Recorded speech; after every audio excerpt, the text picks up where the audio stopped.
Hey, go Irish. I don't really know what to say. Oh My this is God.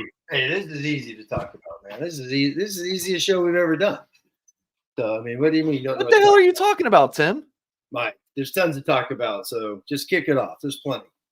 I mean, Notre Dame's the 5th ranked team in the country. Didn't show up. I mean, this was Marshall 2.0. Every single play felt like you're watching Marshall. So it's the same thing. I mean, we're in year 3. Freeman will get you extremely hyped for the big games, zero focus for the little ones. I mean, we've been seeing this for 3 years, so. Ain't no way that just happened. Oh, it happened.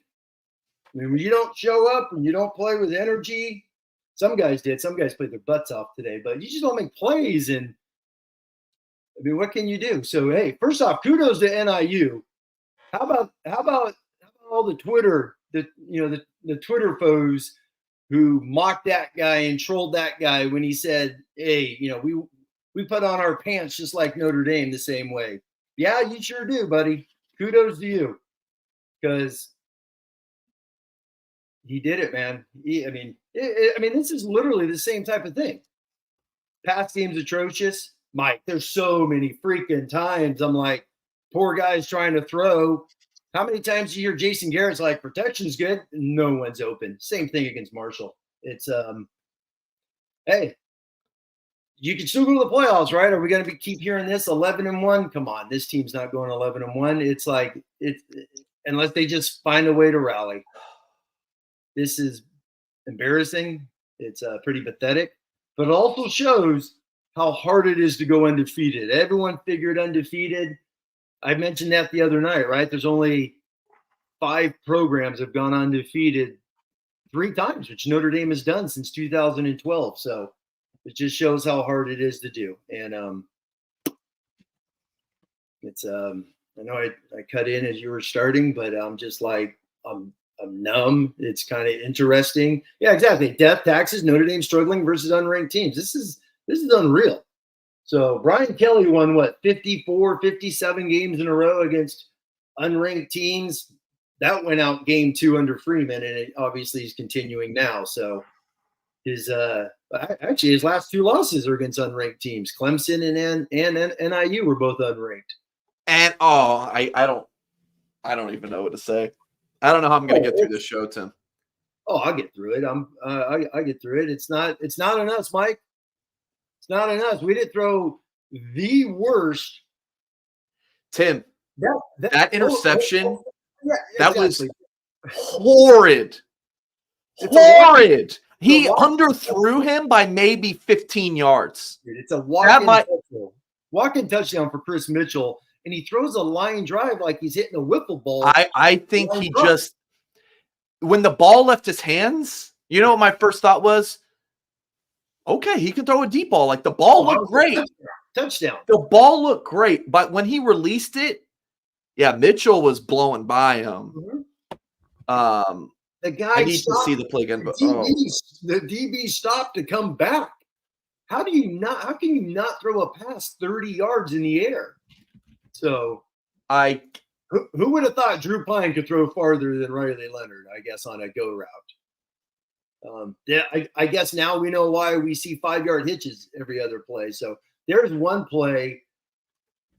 Notre Dame sent 4 guys out. I think it was, I'll have to check. But it's like 3rd and 8. 4 guys go out in the pass route. 3 out of the 4 run routes less than 8 yards. I'm like, is this the pass offense that Denbrock's bringing? Just, hey, it's whatever the comments are, man, keep them coming. We'll chat like crazy. My favorite quote, I texted Mike Goolsby, and it's like, nothing like, and I texted you as well, nothing like Al Golden preaching, we don't need to stop the run. What? It's like, yeah, you do. How about that? How about Marshall ran for 200 yards against that D, and now whatever they got today, that guy, I mean, would they have 190 total? Felt like 350. Felt like every time they needed 4 yards, they got 7. And it's we could say whatever we want. It's year 3. If you're losing these games, what in the world's going on? Seriously. Last week, or as big as last week was, dude, you have an entire season. Freeman, we heard it this week. And I'm sure Horka and Sobel will talk about it, and all the Notre Dame media guys. It's like Freeman preaches, we only get 12 we only get 12 guarantees. How many times do we hear that from that guy? So this is one of those guarantees. The home opener, and this is what you show, the home opener. Hey, the fans booing in that Denbrock and what the offense did to end this first half, they deserve it. So, and then whatever. Yeah, my wife just asked me. My wife, as people know, has been following us. She's a Notre Dame alum. Starting 3. Thank you for the super chat, my friend. And she said, "Hey, how's the game going?" I was like, "Because I'm literally down in the basement." I was like, "Hey, opening drive, touchdown! What a thing of beauty!" Riley Leonard basically running wildcat, throwing what he have. All the yards were basically him on that opening drive. Opening drive, third quarter, go right down the field, touchdown. Punt fest in between with the 2 interceptions from Leonard. Most expensive OCDC. You got it, buddy. That's literally on one of my sticky notes was the NIU coaches just ran circles around Notre Dame today. My wife texted me saying, "Yikes, sending good vibes for your show." She loves watching the games with me, and that one was awful. All right, so here we go, Tim. Just said, Michael, appreciate the super chat. Mac action, baby. Greetings from Germany. You stayed up late for a horrible game, Michael. Okay. Hey, kudos to Penn State for beating a MAC team today. So how about that? 2nd and 1, 6 minutes left. I mean, I don't hate the idea of taking a shot here. I mean, tremendous protection. Yeah, it's 2nd and 1. You're at mid that. Like, I don't know the mechanics here. Sorry for podcast audience. We're looking at a play of Leonard's pick. Mechanics here. He kind of throws while stepping into his front foot. Like, I don't. But he just gets that all wrong. I don't understand. It's like, were you running a 20-yard stop route? It's like it's a deep go route to Mitchell, a post. Throw the post. You throw it as high and just over everybody.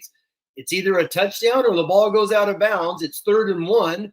Come back, you run QB power, kill clock, and march down the field, score a touchdown. And that's literally one of the worst interceptions I've ever seen at Notre Dame Stadium. That was atrocious. That was bad. That was just bad. It was bad football, but that's just one play of many in this game. By the way, all the Notre Dame, the trolls are going to be out, baby. Get ready, and they can do whatever the hell they want after that performance. So that's the way I look at it. All right, so it's going to be bad. So get ready, Notre Dame fans. Get ready. All right, let me read a couple super chats. Here's a tweet from Hayes Fawcett. NIU collects $1.4 million from Notre Dame and lands their first top 10 win in program history. Yeah. Congrats. The entire wall is going to be just pictures from this Notre Dame game now in their football offices, just as Marshall is. Irish fans, I really at a loss for words. This is going to be a difficult show to do, but I would appreciate if you still hit the thumbs up. Not for that performance, but just for us at Blue and Gold. And please subscribe to the channel if you are new here to get some more Notre Dame content if you can stomach it. We might get a surprise guest to join us as well, and I'm sure you guys can guess who it will be. Ethan in with the $5 super chat. Appreciate you, Ethan. Greatest ever MD, $20. Stop making excuses for free. And Rule 34 artist says how I'd expect a basketball player to throw the ball. Ethan, greatest MD. Appreciate the super chat, guys. You're not going to get excuses for me from that super chat. This is embarrassing. It's pathetic. I don't even know. Like, but it's the story of the last 30 years outside scheduling. You know what, Tim? Message board geniuses tweeted during the game. Oh, boy. And they took a screenshot of one of my board posts. It was during the second quarter. You know what I said? Stop scheduling MAC teams. Notre Dame is terrible against the MAC. This game, Toledo, Ball State. Am I forgetting any? I mean, what? Tim. They just beat A&M on the road by 10 points. And they came back. And then they lose to and you know what, Tim? I was writing that I do a Game Day Central thing that posts at 6 a.m. Eastern time. It's like, some game day information, some NIU players to watch. And of course, for me, I'm the recruiting guy, blue and gold, but I still do this article. I don't know jack shit about the other team most of the times. So Jack Sobel and Tyler Horka, they always will send me, hey, here's 5 guys to write about. So I'm doing research on these guys. And as I was writing about these 5 players to watch for NIU, I was like, damn, these are all old players. Like class of 2021, class of 2020. These guys have been around forever. And I was like, damn, I'm kind of nervous. So is Notre Dame.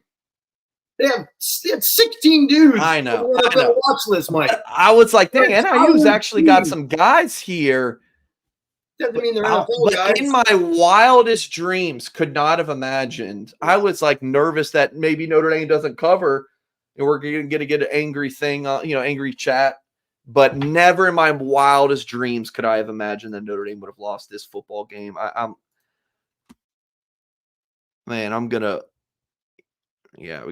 We gotta pop a new bottle of whiskey tonight, man. All the people that kind of mocked me for like, oh, Tim's stressing O-line starts. NIU's had 119 coming into today.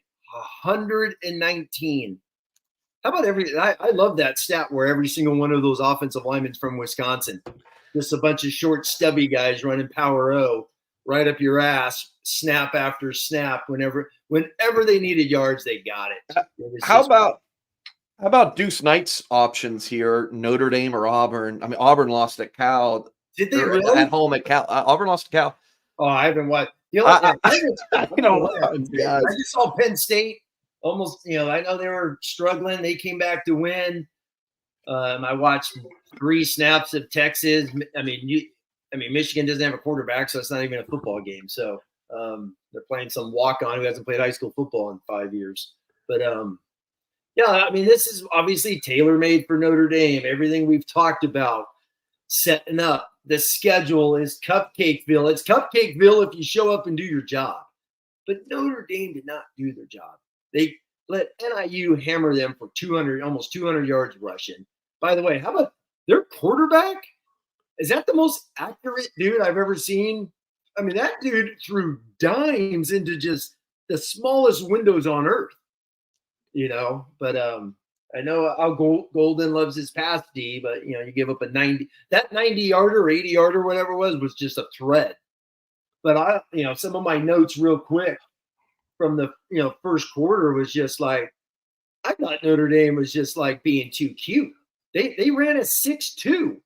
They had 6 D linemen on the line of scrimmage. They ran a 6-2, a 4-4. I saw a 3-4 with 3 down guys and 2 stand-up outsides with KVA, one of those 2 inside. Then they're a nickel. I don't think they ever went to a dime today. They never had long distance outside of a couple times, but they really didn't go to it. I thought they got too cute early, trying to mix and match and do all this stuff defensively. It's like, man, just play your base 5. Just play your base and go win. And they couldn't even play their base and win, which is, it's just kind of pathetic, Yeah.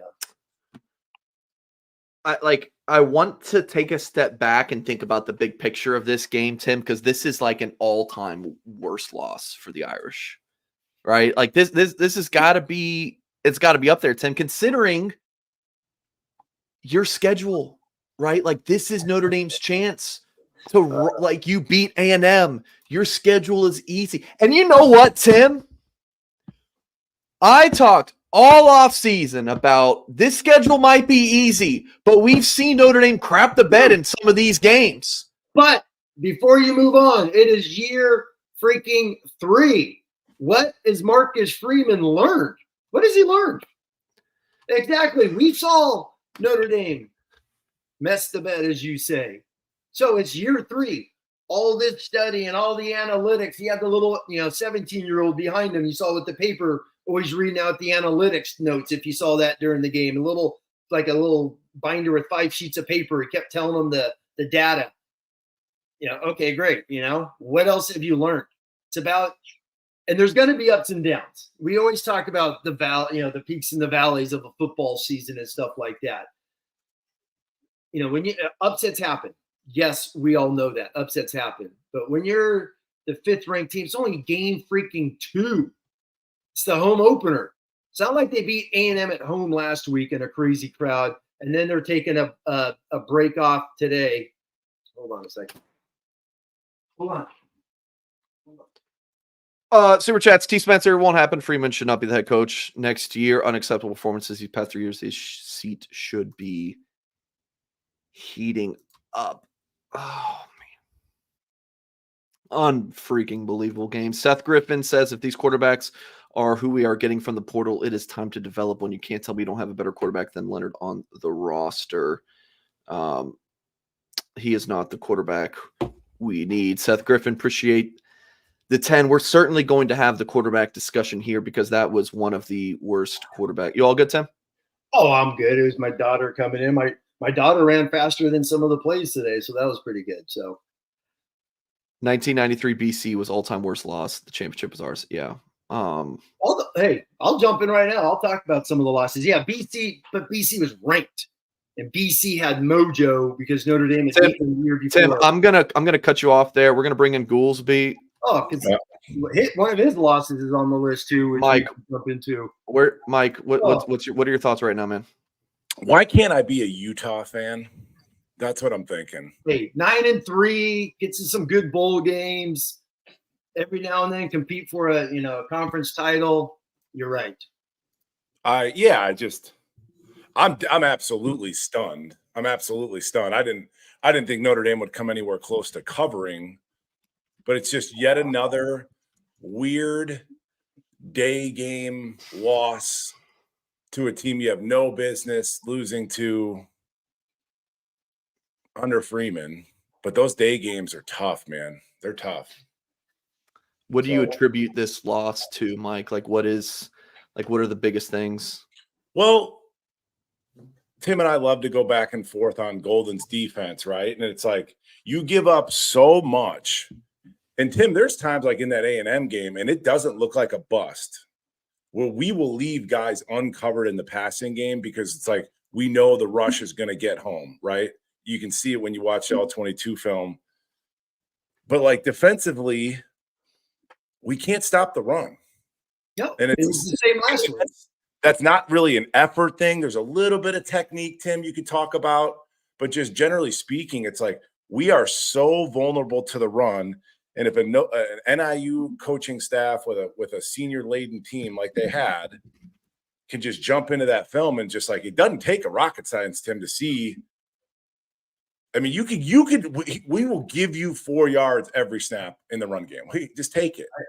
I think I texted you on Monday and I said, why didn't A&M just run the ball 40 times? Yep, you did. I mean, seriously, they could have just ran the ball like mad dogs and they wanted to chuck it all over the place. So not to say, A&M wins the game, but they would have, but there was gashes. Their one touchdown drive, they never threw the ball. So when you go back to that game, I think that's exactly what the NIU guys, when you hear they have 18 starters coming back, 30-something seniors on the team on that one graphic, you got all these guys returning, the O-line almost 120 starts. It all makes sense. That guy knows. That little coaching staff knows. We're not going 4 wides against these guys. Yep. They went 12 personnel, 13. Yep. They went Wildcat. Whenever you go Wildcat, it's automatic unbalanced because you have an extra guy you have to fit against. And Notre Dame is not good at fitting. They're just not. Even a couple of the plays last week against A&M where there was some – Bowen took some bad angles even today, not to single out guys or whatever, but it's just it's run fits, man. There's so many gaps, and there's a great NIU play on a 3rd and 2 where they got it. The guy pulls. Whenever you pull a guy, there's an extra gap automatically. Notre Dame was like 2 guys short in the run game just by gaps, fits with DBs on the field. And it's so noticeable, but you know what it is too, to answer your question, Singer. Like, what happened? What did you see? And again, I'm genuinely stunned. Like, I'm stunned and really disappointed. But it's like NIU didn't overthink it. No. To your point, Tim, you're like, we got we got an NFL talent at running back potentially. You got a bunch of senior guys. We've been watching Golden's film, and it's just like, okay, we're not going to overthink it. We're just going to run the ball. We're going to play a little bit of bully ball, and that did not get cute. And it's just like,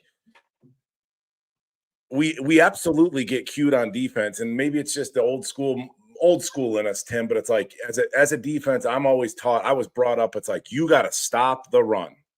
And then we build off of that. Like, that's the foundation of your defense. And then offensively speaking, it's the Mike. Give me 12 seconds. It's the same thing as always. No one gets open, and it's just scatterbrain type of a pass attack.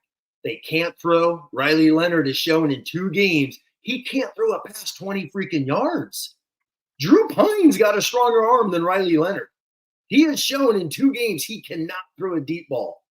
Well, I shouldn't say can't, because he hit freaking Jaden Greathouse, who didn't make the play. That was for 30 yards, but there is 0 vertical threat. 0. It is sad. Jump in. No, it is true. And he had time in this game, unlike the A&M game.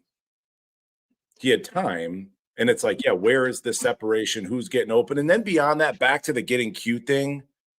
Jeremiah Love is like one of our top 2 or 3 players in the team. I don't care what anybody says. Like, in terms of God-given talent and all this, he makes that amazing Sports Center top 10 run. He gets 1 touch the rest of the game. So it's like, what are we doing? Don't overthink it.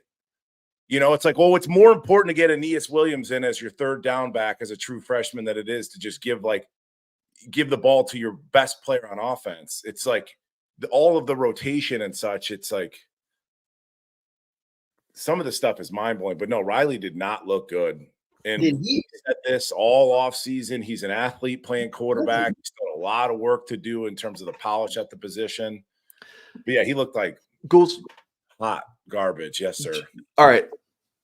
Between Leonard looking like hot garbage, like you just said, receivers not getting open, Denbrock, like, I'm curious for your take on the offensive play calling. Like, where do you, if you have a pie chart here, like, where do you put the most blame for that offensive performance?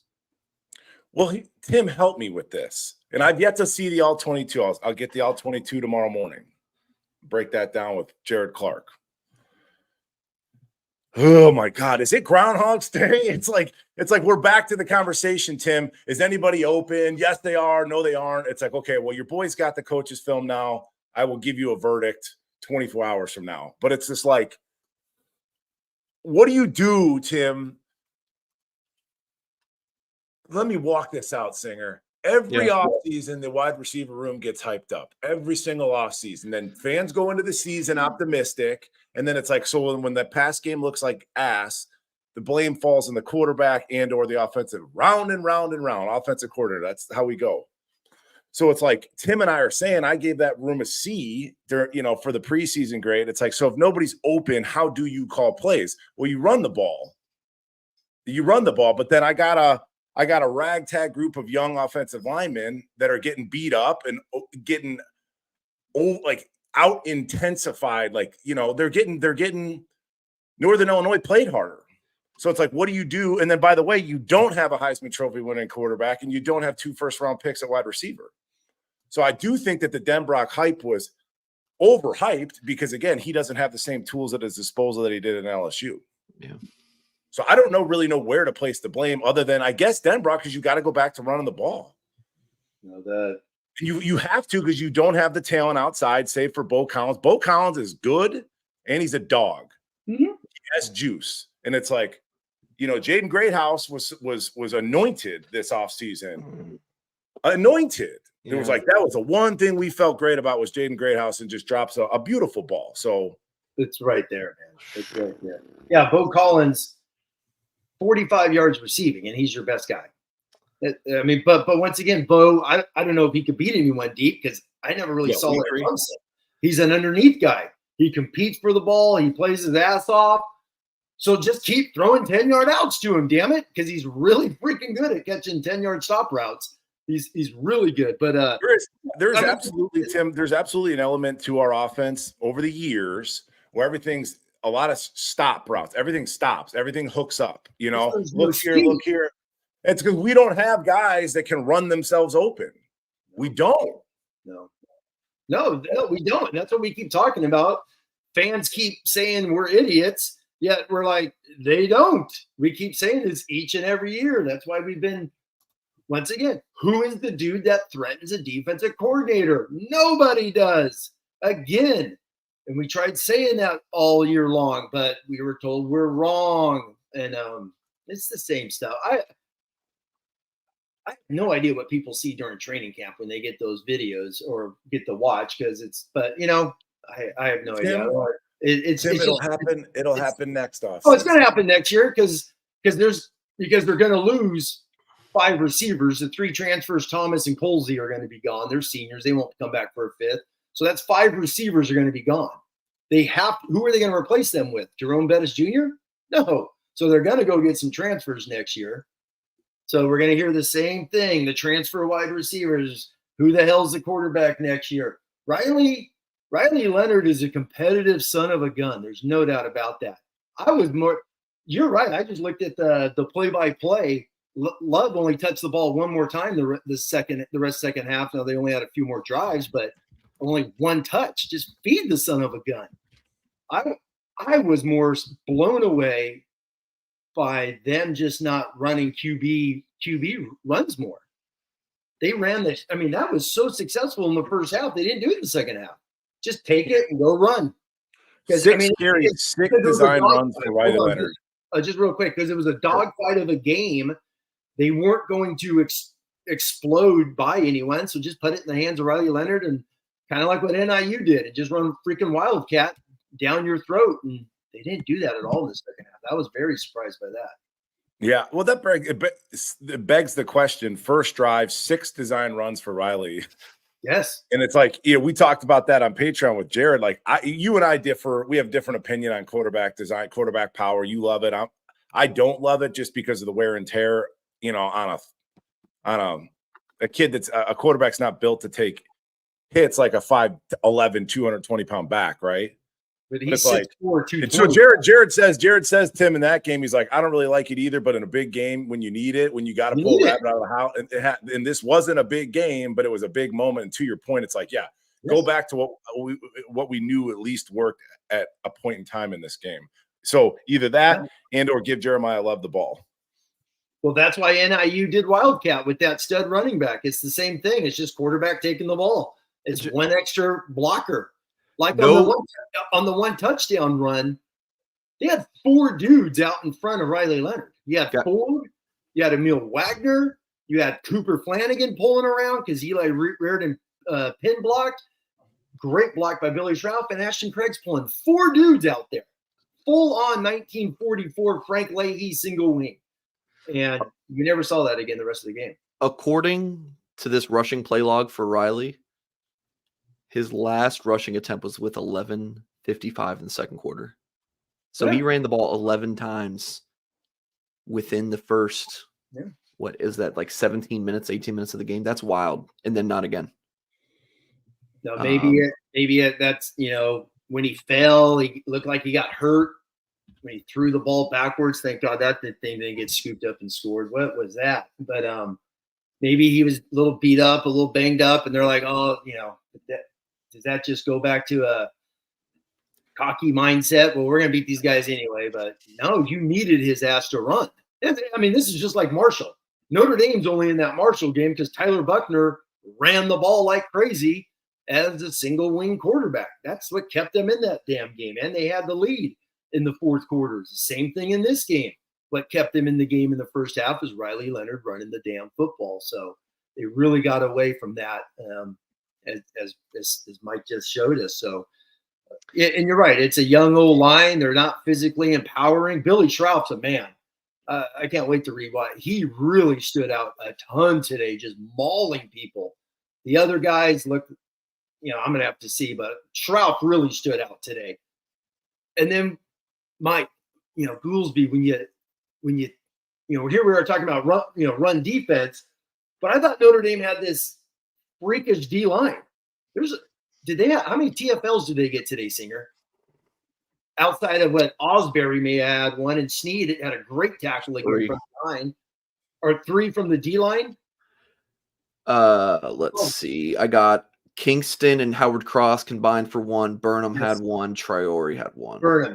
Burnham's was a chase down from behind. Great play by Josh. Yeah. But none from the starters, right? Botello played, I thought, another really good football game. Mm-hmm. But Mills and Oben. Mills and Cross and Oben.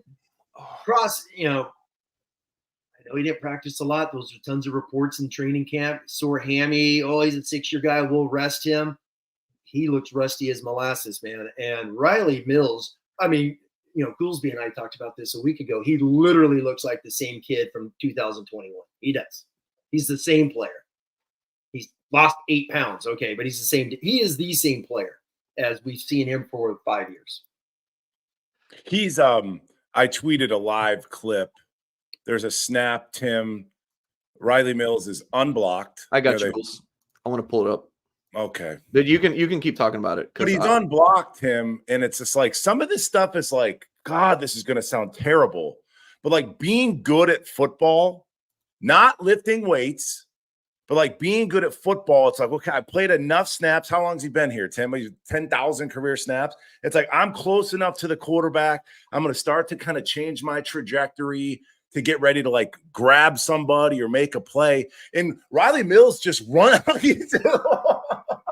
he just like runs around like standing straight up, like he just runs past people. Like, buddy, you are unblocked. Oh. It's like, drop your weight, get ready to like wrap up his legs. Like, it's so bad.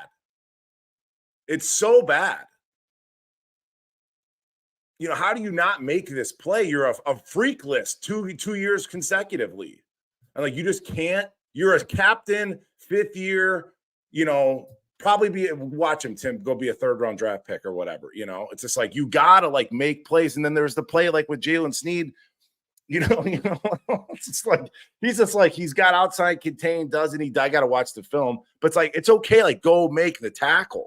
He had a bad game. Yeah. And we talk about fits, Tim. Yeah. Jay Dawsbury can play football, and he still looks a little confused. God love the kid. Totally understandable. But get him some more runs because he will insert on a run play. Too many times our linebackers just catch. They just catch, and then they fall off. It's a 5-yard gain. It makes me sick to watch it. Singer asked me that on, I think, Tuesday night, maybe, who would I start? And I said Snead and Osbury. They're 2 fastest kids. Bowen, I want to be really nice, but I don't understand how he's the starting middle linebacker. I really don't. He does not fit. Maybe it's just me. I don't know. He had 1 great hit. Well, he should. He's a freaking starting middle linebacker at Notre Dame. He should be able to hit somebody once, right? And Phil, I'm blown away by him starting 2 games in a row. Kaiser, if he fits once, he's going to not fit 3 others. That's just what I see when I watch those guys. The other guys are fast as hell. Let those guys, they're just fast. They're fast as hell. Snead is all over the place. He whiffed, though. I charted 2 really bad missed tackles where he's right there for a stuff or a TFL, and he whiffed. But Osbury, he had to have played the second most snaps behind Kaiser. He was out there a ton. He is little, though. There's no way that dude weighs 220 pounds, whatever he's listed at. Doesn't he look like he weighs 195 pounds? He honestly, physically, he looks like almost like a running back playing linebacker.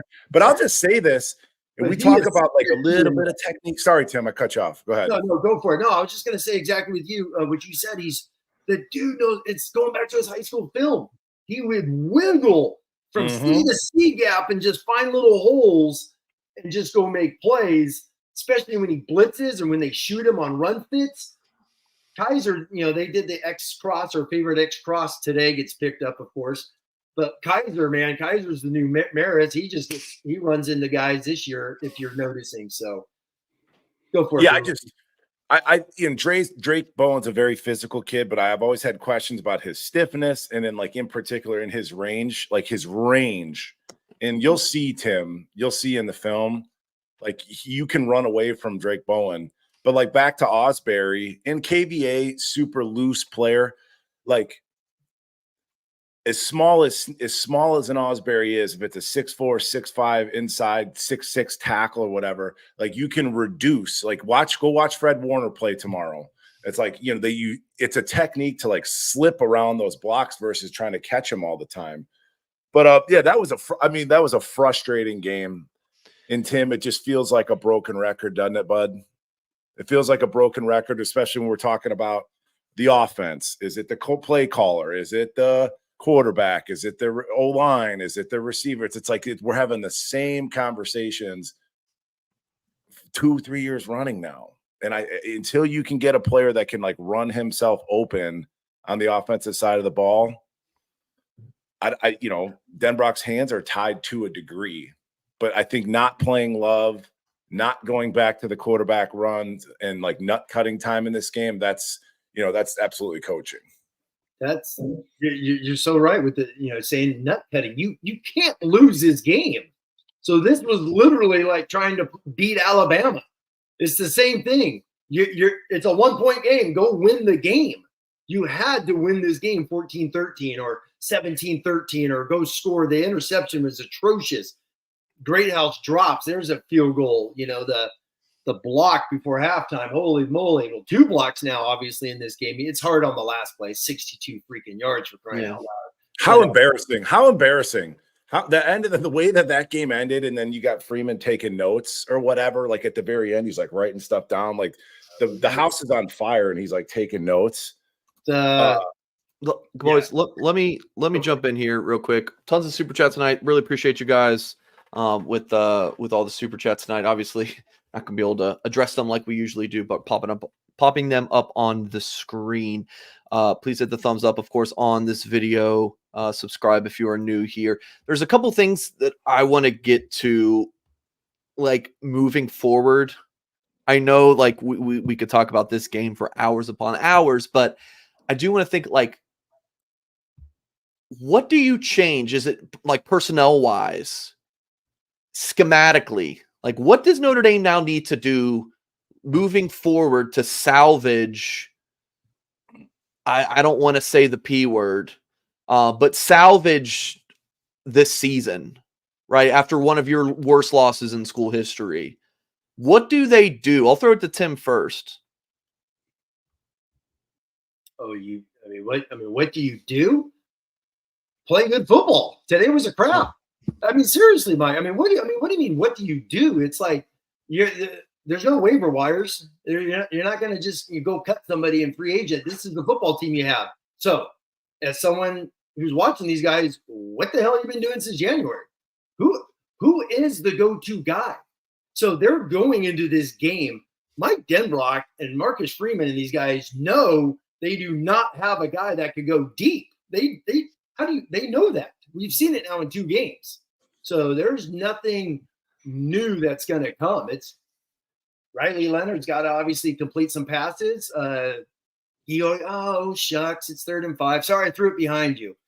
There's one, once again, Greathouse is wide open over the middle of the field. He throws it at his ass. It's hit him in front. He's running like Goolsby's talking. That's one play. He could have been catch and run. There are no catch and run type of guys. So you're going to have to ground and pound. Riley Leonard needs to probably run the ball more just to give you an extra hat in the box. And then just find a way to get the ball, I guess. If we've seen anything after 2 games, Bo Collins will compete. So build a package around him competing, whether it's 10-yard stops, a quick post. He had hit a bounce pass to Chris Mitchell on a 3rd and 5 freaking slant. Ball bounced to him.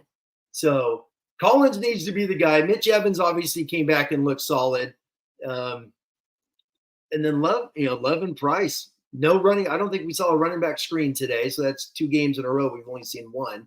I'm expecting more screens, but and then defense, man, you just got to stop the run.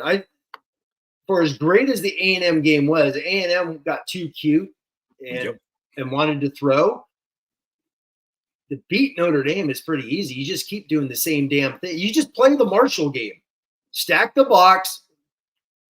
No one's going to beat us outside. We're going to shoot safeties on run. And then on defense, don't allow Al Golden to play 5 and 6 DBs. Al Golden, Notre Dame will not beat us playing 3 linebackers. Notre Dame was in 3 linebackers 80+% of the snaps today. I think, and then to add to that, great job, Tim, being put on the spot. But like specifically, Singer, Riley talked about this during the offseason. It's like he loves to just drift out to his right. There's a couple formations, cannot wait to watch the film. But you've got, was it tight trips or something to the field, Tim? So like, to Riley's right is the short side of the field, right? We're into that boundary. And it's like he just drifts away. It's like all of his tools and all of his weapons are out to his left. And then he just inevitably rolls out, drifts out to the right where he has a single receiver side, right? He has no vision back to the field. So I'd really like to work with Riley on like get into the pocket, like step up into the pocket. Earlier, Singer, you were talking a little bit about his mechanics early in the show. On the pick? Well, I'm just saying, like, there's times where I'm no guru, but like new age quarterbacks, watch the Nebraska game tonight. Like you watch this Dylan Raiola, who's like a Patrick Mahomes clone. Like the pockets are so condensed now that quarterbacks are like no longer do they step into that thing like a Drew Bledsoe or a Troy Aikman. Like they snap through their hips. And Riley's doing like a lot of arm throws and stuff. Like there's still a lot of work you could put into him. And yeah, as far as the pass game, quick game, screens, again, don't overthink it. Where are the screens? But yeah, specifically with Riley, stop drifting and like get up into the pocket. And then the only other thing, we show so many stop routes on film. It's like eventually he had time today to throw. Where is a double move? It'd be nice. Not to mention Faison's hurt too. So outside, he's one of your 2 or 3 best talents in the room at wide receiver and one of the guys with the highest level of compete. But yeah, and again, I will echo what Tim said on the defensive side of the ball. It's on film, Tim. You can shove it up our where defensively. You just can't. It's on film. So it's like you've got to really spend time on inside run period and teaching the techniques of like getting off blocks or avoiding blocks. Like Jaden Osbury puts on a clinic on how to do that. Just to jump off of that is, as we heard all offseason, we're going to see the spread. Notre Dame's in doubles a ton. They're in trips a ton. They're in 11 personnel 99% of the time. It's going to open up the run game. No, it's not until you have a wide freaking receiver who can beat you. So it's not. That's all we heard. And it's not. No one respects it. It is. We're just talking in circles. So you can do all the spreading out you want to do. Cover 1, cover 0 all night long. Exactly. It's the same thing, that's beaten Notre Dame. And it's frustrating. This is why I'm going to say it. This is why Tommy Rees went to 12 personnel and just said, screw you. We suck outside. I have Michael Mayer. Michael Mayer played wide receiver. He lined up outside as a wide receiver 90% of his snaps compared to inline tight end. And that's what they did. And they had to create running lanes. And you create running lanes with extra guys. We just saw it by NIU. NIU with extra guys in the box create extra gaps. You're limited in gaps when you go 2 by 2. So, because no one's playing too high against Notre Dame. No one. Who the hell's going to play too high safeties against Notre Dame? Not until passing downs, right? Yeah, exactly. And then they're like, even then, why do it? That NIU DC heated the crap out of Riley Leonard because you can't throw deep. Yeah, they're in a bad. They're in a bad place. You've got a quarterback who's very, very you can easily question his accuracy, and you've got an O-line you're still trying to break in, and then you don't have talent outside, and then your best pass catcher, Mitch Evans, he's still trying to get his mojo back. So I mean, it's a bad place. But then going back to what we talked about earlier, run with what you got. You can run your quarterback, and you've got a really talented running back room. But yeah, the whole wide receiver thing. And we'll get into the film and see, okay, who's open, who's not. Did we miss a throw here? Did he have time? I mean, it's football, right? It's never just one thing, and that's part of the appeal. Sorry, Singer. No, you're good. I was just gonna, before Tim goes, super chat from Greatest Ever MD. Appreciate you all night, man. He's asking the question: do you start Leonard next week? Ghouls, Tim? Yeah, you do. Yeah. Who's starting? He's starting. He's the starting quarterback. I mean, when I scroll my notifications on Twitter right now, it's all just Angeli. Hey, Mike, Angeli. As Steve Angeli's biggest fan, you don't start him. I mean, I think he might be better at throwing the football right now than Riley Leonard, but I don't know how much he fixes Notre Dame's offense right now, because I think they need to run Leonard more. Goolsby, I was with you. I think you tweeted early in the game about, like, do we love running Riley this much? It's like, he's not the most durable quarterback, but I think Notre Dame's offense might just have to just run Love and Leonard. I don't know if Angeli solves your problems right now. So yeah, I do not start Angeli next game. Can I bring up one other just thought that passed through my brain? Please. Leadership, captains. Famously, we've only got one captain on the offensive side of the ball, and your quarterback, Riley Leonard. And it's like, Tim, if he's playing like boo-boo, it's hard to lead. There's nobody else. There's nobody else to kind of lean on or look to and that side of the ball when your sole leader, as voted on, is playing like ass. It's that was so bad, man. That was so bad. Well, it's still Notre Dame football. Those are still a lot of really good football players on that side. I bet you 90% of this team were captains in high school. You know what I mean? So it's like, rally, help your quarterback, so to speak. Do something for him when he needs it. This first interception, by the way, he forced it. He horrible trying to force it to Greathouse on the little over the middle dump route, and it gets tipped. Great job by that safety who attacked the shit out of that ball and tipped that thing. And then obviously the second interception was atrocious. I was blown away. He didn't throw, some of his out routes were really off today. Going back to the nice pass to Greathouse on that last drive last week, the Collins, he hit Collins on a couple passes in that game. So it's definitely in there. Is it, and this is the thing that sucks as a player and as a coach, and we hear this and we know the emotions and there's automatic letdowns. We get that. And you just assume Notre Dame's more talented, but they are not more talented today physically to just take that game over. I mean, especially on the opening drive of the third quarter, right? They go right down. Love jumps over 16 guys, does 3 backflips, touchdown. And I'm like one of the best. He just jumped over a dude so damn high and just, prances into the end zone. You're like, all right, man, let's turn this thing up. And by the way, as much as we're poo-pooing on the D, they held them to 13 freaking points until that interception put them at midfield. That's the other thing. That interception got ran back 30 plus yards.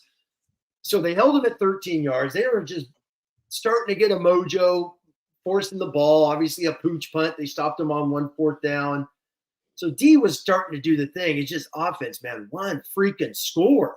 Just one score out of those 5 drives or the 4 drives post the opening drive. And they just couldn't, which is just absolutely frustrating. And, we'll dive more into the plays and situations and that. Just they missed some easy passes to get mojo going. And I'm definitely going to, Price, I love Price, but you're right. They only have Love in the game for one play. The rest of that game is interesting. I like Price too. He's physical on that outside zone, man. I'm just telling you, he's not as gifted as Jeremiah Love is. He's just not. He's much more of like an Audric Estime. Yes. And you know, but this is 2 games in a row now. I think Jeremiah Love averaged over 8 yards a carry last week, and now what's he over 7 yards a carry this week?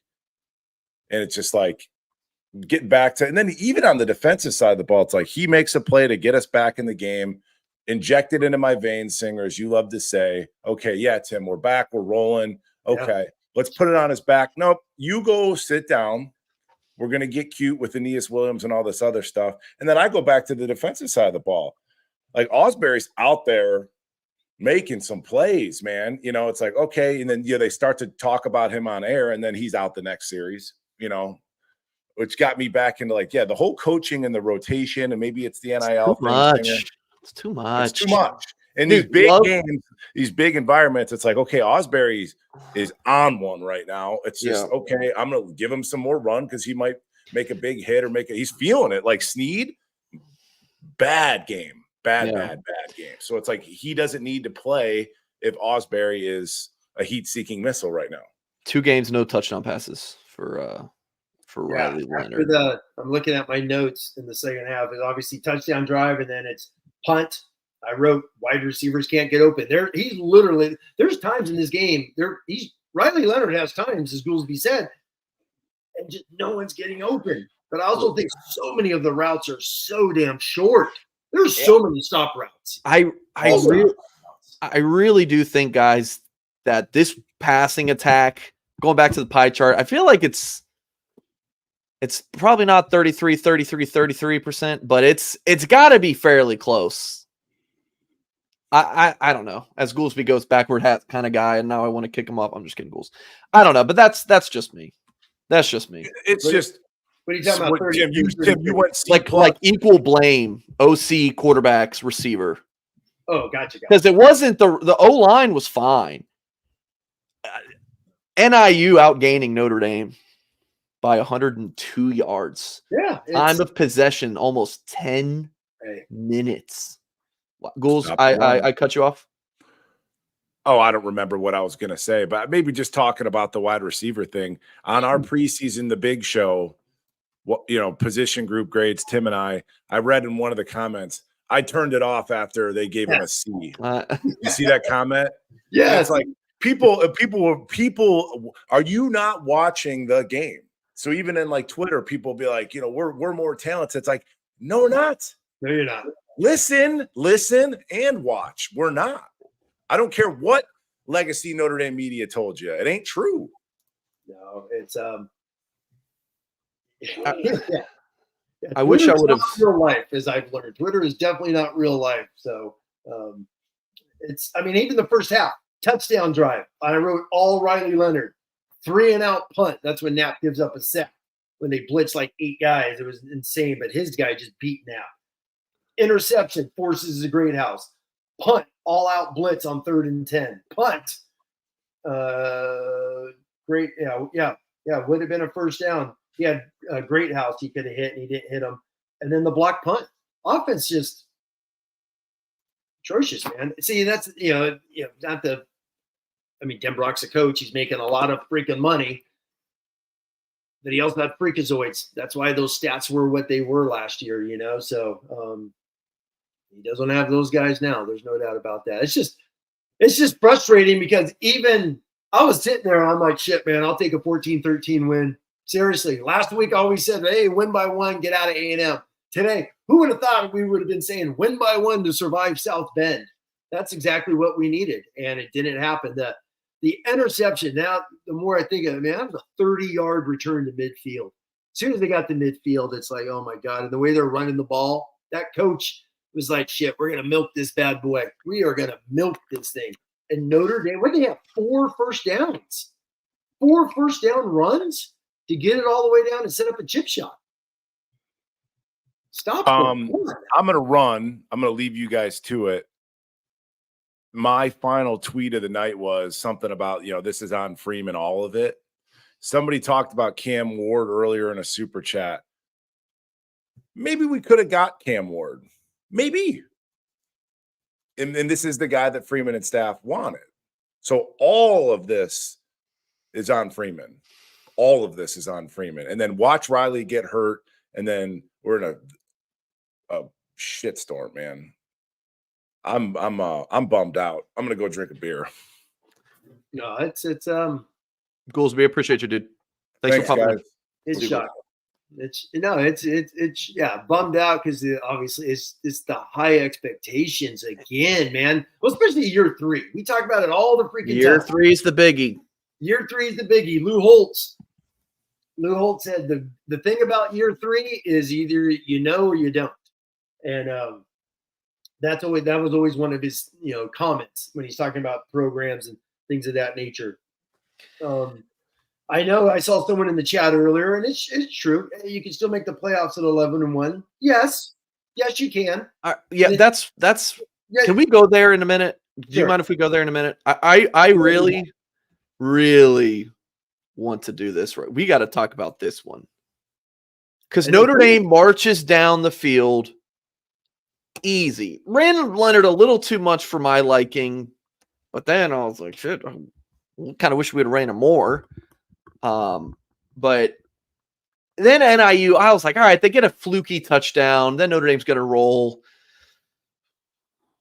I do not know how this happened. So this is you called it a 6-2. It's who is it? Is this Botelho at the bottom of the screen? No, that's Burnham. Well, they were in a 6-2. This was like a 4-4. This is more like a 5-3. 5-3, exactly. However you want to see. But I would call it a 4-4 because I'm calling Snead a linebacker. So you got, but yeah, whatever, 5-3. So they motion out Antonio Brown, who was tremendous, by the way. 20 rushes, 99 yards, and then 2 receptions for 126 yards. And we're about to see an 83-yard touchdown. And so they motion him out. It was a dime.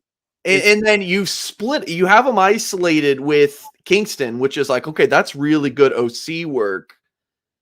And then this throw, not bad coverage by Kingston. It's not terrible. Oh, it's right. It's Kingston in the slot. He's 240 pounds. But when you go back real quick, Mike, he reroutes the crap out of him. He knocks him off his step. That running back's a good enough athlete who comes back into the route. Kingston just jams the crap out of him. Yeah, Kingston did fine. Kingston did fine.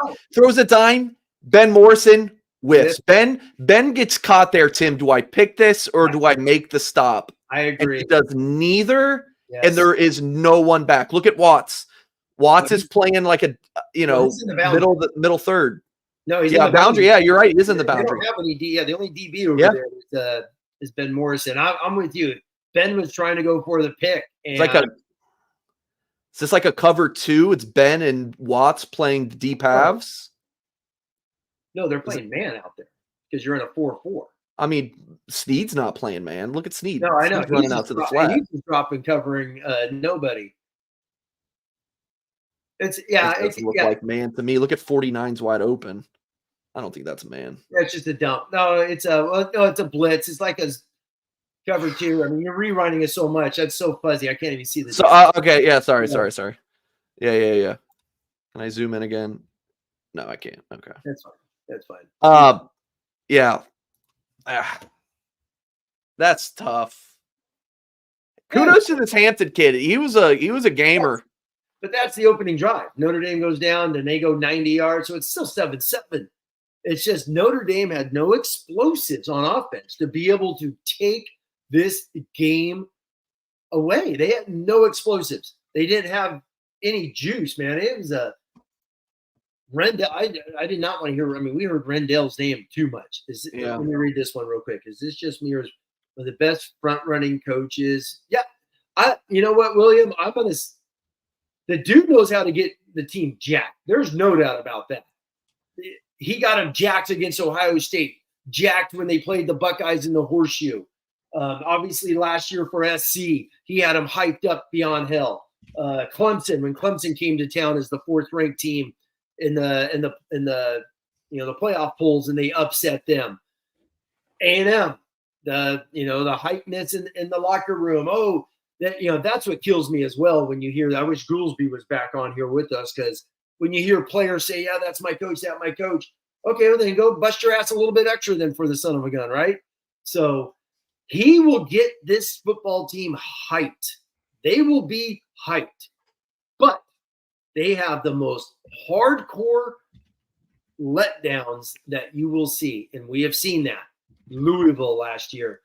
Clemson with 10 guys out laid an egg. Obviously, Marshall, the Stanford, which kills me, by the way. Every time people, if you ever see Twitter, Mike, when you see the Freeman pick and it's nighttime and all green, people always post that on Twitter. They get hyped for Notre Dame. That's Stanford, by the way. People quit posting that stupid pick when he's coming out of the damn tunnel. But Tim, you have nice wins under Freeman. USC, sure, it's still Clemson, Notre Dame football. Bob Davie had A&M, but then you have Marshall, oh God, Stanford, and NIU, which I think goes to your point. yes. He has been able to get his team fired up. Oh, they get hyped. But then in this atmosphere where Goolsby has talked about this for years, the sleepy afternoon games against these kind of opponents, and just. But I will say this to go off. I thought that crowd was hyped. They were excited. There was parts that was loud. The home crowd, or excuse me, the student section was rocking. Parts in the second half, and you hear just that TV copy as loud as could be. I mean, they didn't sit on their thumbs all day. Just that's fair. That's fair. They brought some energy. The players had no energy because it was sucked away from last week.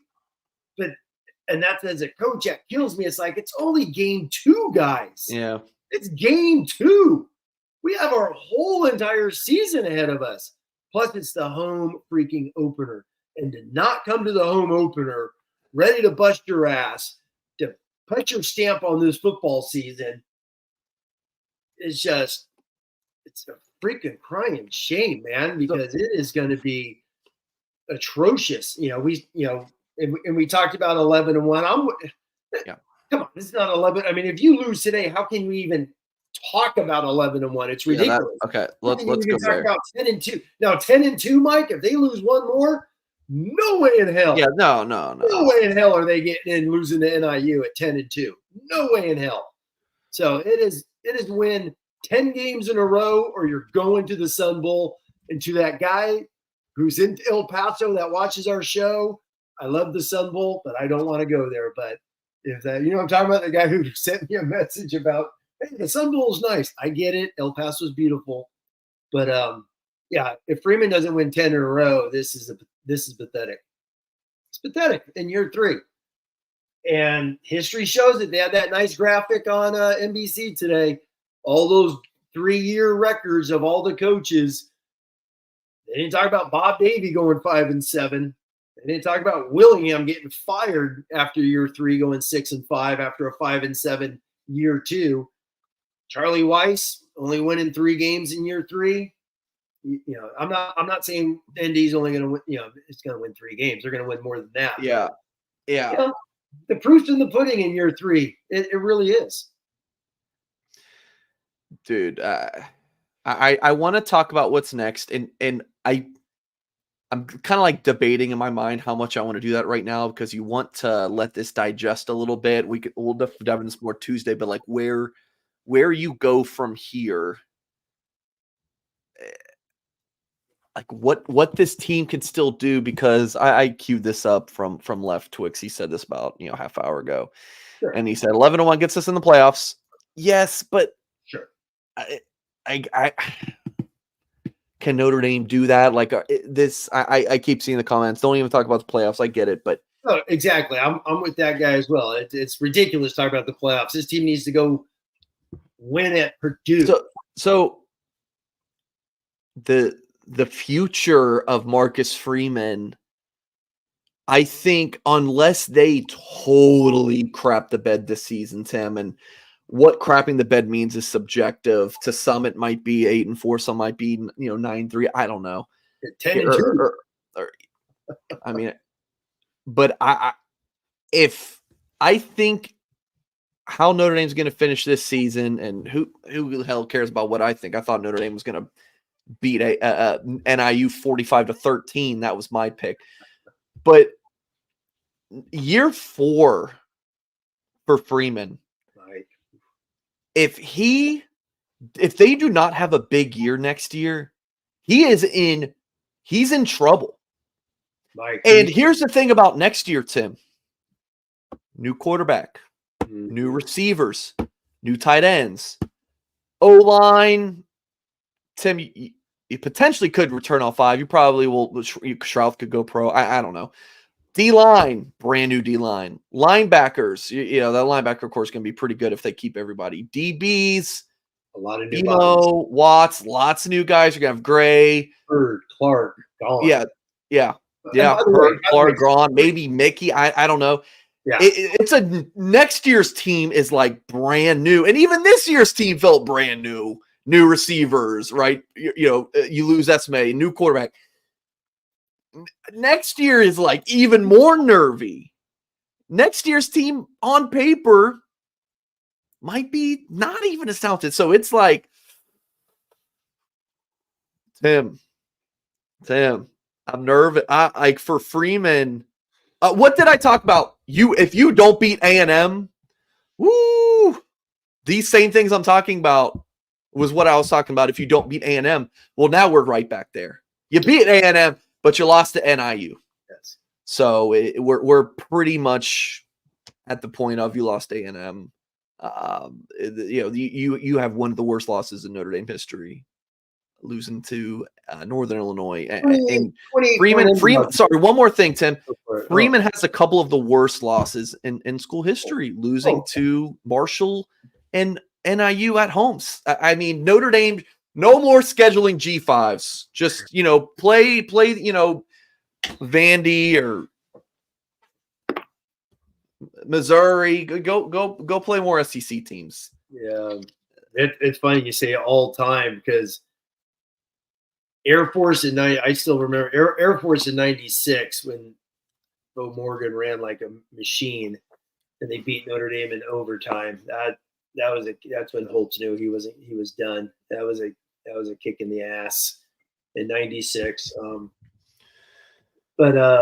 Marshall was horrible. Bob Davie just lost to better football teams when he was there. Same with Willingham. The loss, I'm glad Goolsby's not on because the BC loss in 2002 is just when Notre Dame's number 3 in the country was just like, bam, just punched me in the face. That was so bad. But that was the beginning of the end for Willingham because the rest of his tenure, he was done after that loss to BC. And then Weiss has had the one horrible year and just lost obviously Hughes and then Connecticut turned down, and then Kelly had horrible losses early, but I'm always with Brian Kelly. With people always talk about, he lost to Tulsa. Yeah, it was year 1. And Notre Dame, just step back. Notre Dame was just bad football from 97 to 99, and he wasn't going to clean it up in year 1. That's why they lost to Tulsa. Navy ran the ball down their ass, and went from there. But Marshall and NIU's worse than Marshall. That Marshall team ended up a top 10 defense, won like 9 or 10 games, I believe, Singer. So we'll see what this NIU team does. But that was a good Marshall football team that year. But you shouldn't lose to freaking Marshall for crying out loud. This NIU's 28-point underdog. 28-point underdog. This is like Appalachian State beating Michigan. I mean, it's like, yeah, this is worse than Marshall. So now when we get, all the people on Twitter and come in in the messages and all that, Marshall and NIU now. But you're right. These are just atrocious losses in the history of Notre Dame. Just bad. What do you say? Schedule. You got to smile here and there because it's bummed. It's sad. Is that guy yelling at someone in the stands? Mike, it's the home opener. When was the last time for all the Notre Dame old guys like me who've been around? Notre Dame's had a home opener and the fans booed the team at the halftime. That says so much. Yeah, let me. So I I mean, is there anything from Horka, from Freeman? Yeah, that's exactly where I was going. Okay, I haven't even jumped on. Yeah, neither. I haven't looked at all. This is my All first time seeing this stuff. Notre Dame head coach Marcus Freeman says, you go from the highest of highs to the lowest of lows in the span of 2 weeks. We've got to own it. Marcus Freeman, we've been here before, unfortunately. Yes. Very true in his, I think this is Horka's conjecture. Like Horka said that last part, unfortunately, very true in his short Notre Dame tenure, not where you want to be. Freeman, it's everybody in this program who underachieved today. Maybe not Jay Nussbaum. This wasn't the Notre Dame defense the last 2 years, says Freeman. Oh. Notre Dame says he believed this Notre Dame program under his guidance was beyond days like today, losing at home to a 4-touchdown underdog. Quote, this is as low as it gets.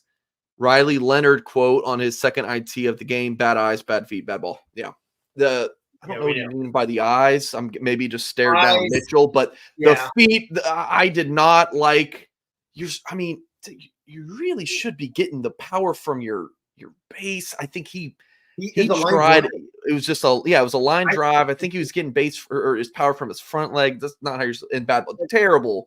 It looked pretty. It looked pretty, but it was a terrible. I think that goes back to his eyes, where he mentions his eyes. He thought he had a line drive.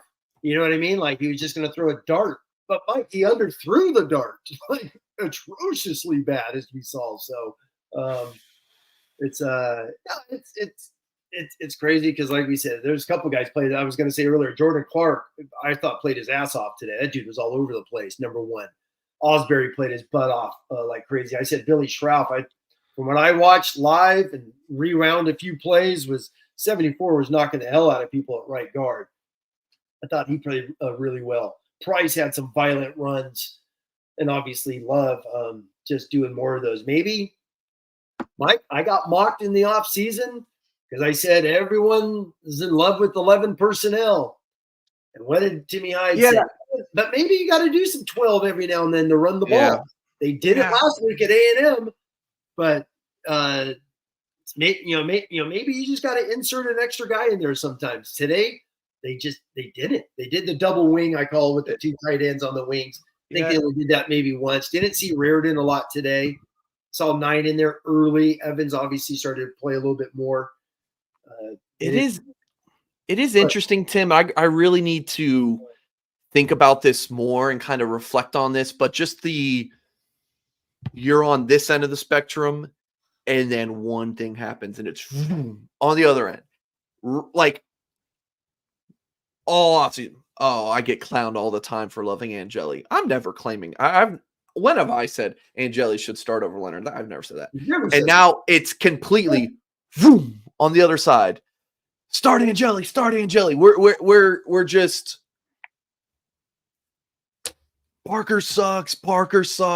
Denbrock is God. It's all offseason. Denbrock sucks. Fired. It's like that's all we heard all offseason is Denbrock. And I brought up one time, he's been an OC 8 years. He's had one top 20 offense. One.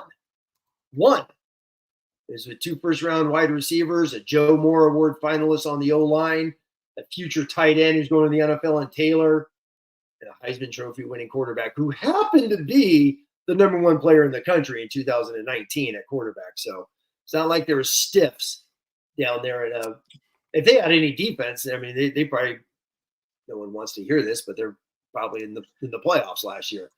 With all that offensive firepower. But and then Denbrock comes, he's got wisdom, he's got age, he's got all those things.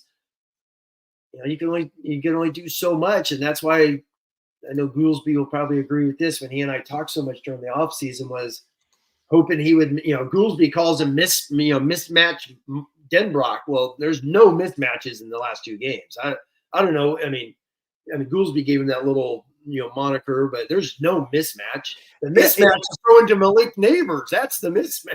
Yeah. It's like the mismatch is when teams run too high without a spy. Daniels runs 80 yards like against Florida. That's the mismatch. There's just none of that. And I saw in the comment, someone just says, I'm out of here. I'm done. I feel you, buddy. I really do, because I feel like we've been talking about this for 30 freaking years. And right when you think you're on the tip, you come down a little bit. It's like 2015. I feel 2015, that was a national championship football team. And they laid an egg against Clemson, in the rain. But then they got all the way back into the playoff hunt. And the worst offense or worst defensive performance against a ranked team in Stanford and lost that at the end. That was a gut wrencher. But I'm just talking about teams with expectations. This team had their expectations this year was literally, we've been talking forever, is about not just the playoffs, because Notre Dame's been to the playoffs. It's Final Four. Notre Dame's been to the Final Four 3 times, championship game and Final Four counted 3 times. They haven't won a big bowl. Well, you don't get a big bowl unless you win round 1, and the next game is the neutral sites. So is Notre Dame even going to have a shot? I mean, seriously, you watched Georgia last week. How about Texas today? Does Notre Dame even beat Michigan, who has 0 quarterback? Yeah. Because they would just hammer the ball. But just frustrating. I mean, Georgia played a nobody today and played all backups the second half. Yeah. Oh man, Nebraska. I've got the USF. I'm just gonna be completely honest. I got the USF Bama game pulled up on my second monitor. I've been keeping an eye on that. Nebraska's up 14-0. Deion's kid just threw a pick 6 and backed up against his own goal line. I got that. Bama's up 7-3 in the second quarter. Yeah, that thing's on my DVR. I can't wait to jump and watch that one. So Nebraska, Colorado. Oh, I'm rooting for Nebraska hard tonight.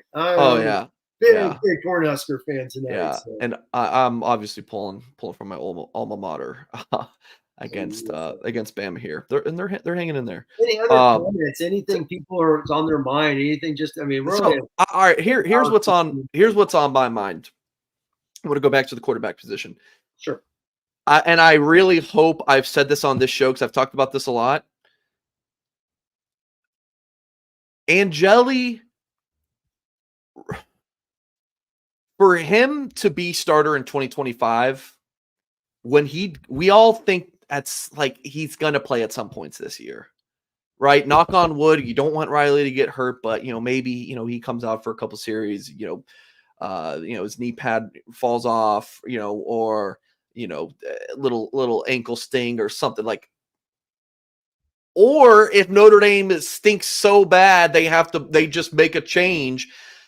If Angeli plays well this year, that's the variable for him to be the guy in 2025. If he balls out to the point, if he does get in the games, and he has to play so well that Notre Dame does not have any other choice than to not start him in 2025. Or Angeli, if he plays this year and doesn't do well, then he kind of forces Notre Dame's hand and being like, yeah, sorry, you're clearly not the guy. We're going to go with Carr or Minchie. I don't know if it would be Minchie.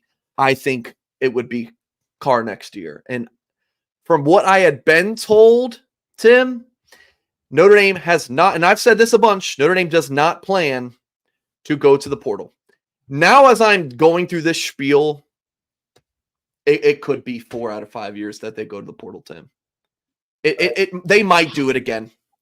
They might have to. I don't know. Like to go get a starter.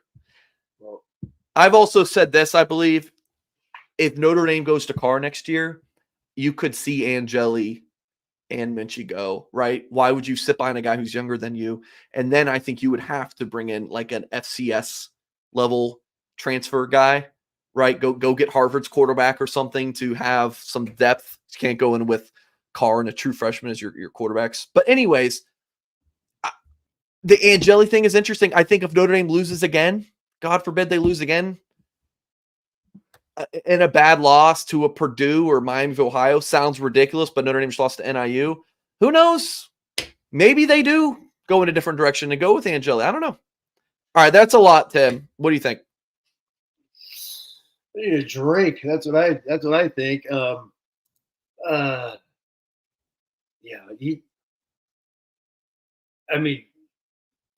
You don't go. How do you do the portal unless unless there's just some elite dude in there?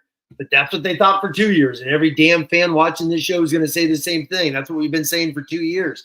totally agree. They got Cone because of depth reasons. They weren't going to play Pine.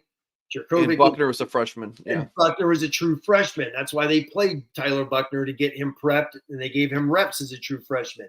So Cone's a different animal because of the QB. You know, we keep talking about how elite this quarterback room is. All right, well then we'll see. Can no one throw better than Riley Leonard? I'm constantly being told how elite this quarterback room is. So okay, we'll see. So no one's beat Riley Leonard, and we talked. See, this is when we need to get probably the guys on Tuesday night or something and chit chat, because going back to Horka's amazing stories that Tyler wrote about Riley Leonard, and we came away with like, he's a heck of an athlete. He's pretty good intermediate, which he showed today. Deep ball's always scary.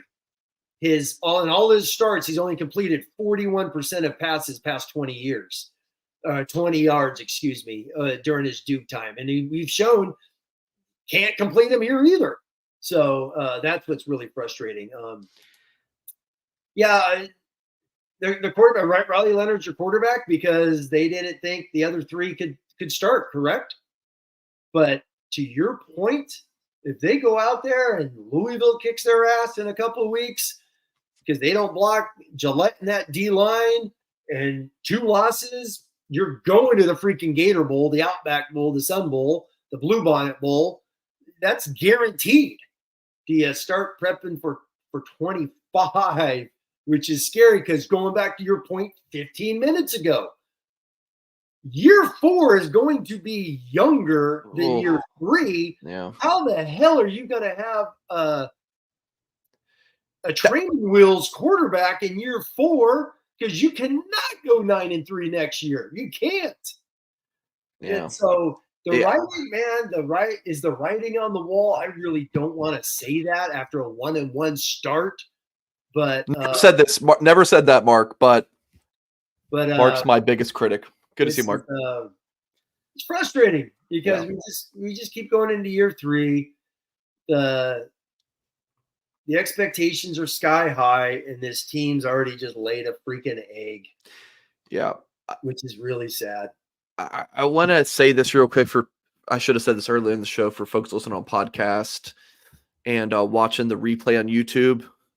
If you're somehow one of those 2 folks, 80 minutes into this, we hit record, go live. 5 seconds. I mean, we were literally right after the game ended. So we were like, so that open to the show was pretty quick.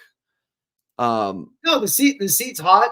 Fans are pissed off. I totally get it. I'm pissed. I'm just like sitting here just stunned with some stupid grins tonight. Like, what the hell are we watching? Seriously, what are we watching? Yeah. How does the Notre Dame football team not just come out there, the home opener, and let's go kick some ass? Let's go compete for a national championship.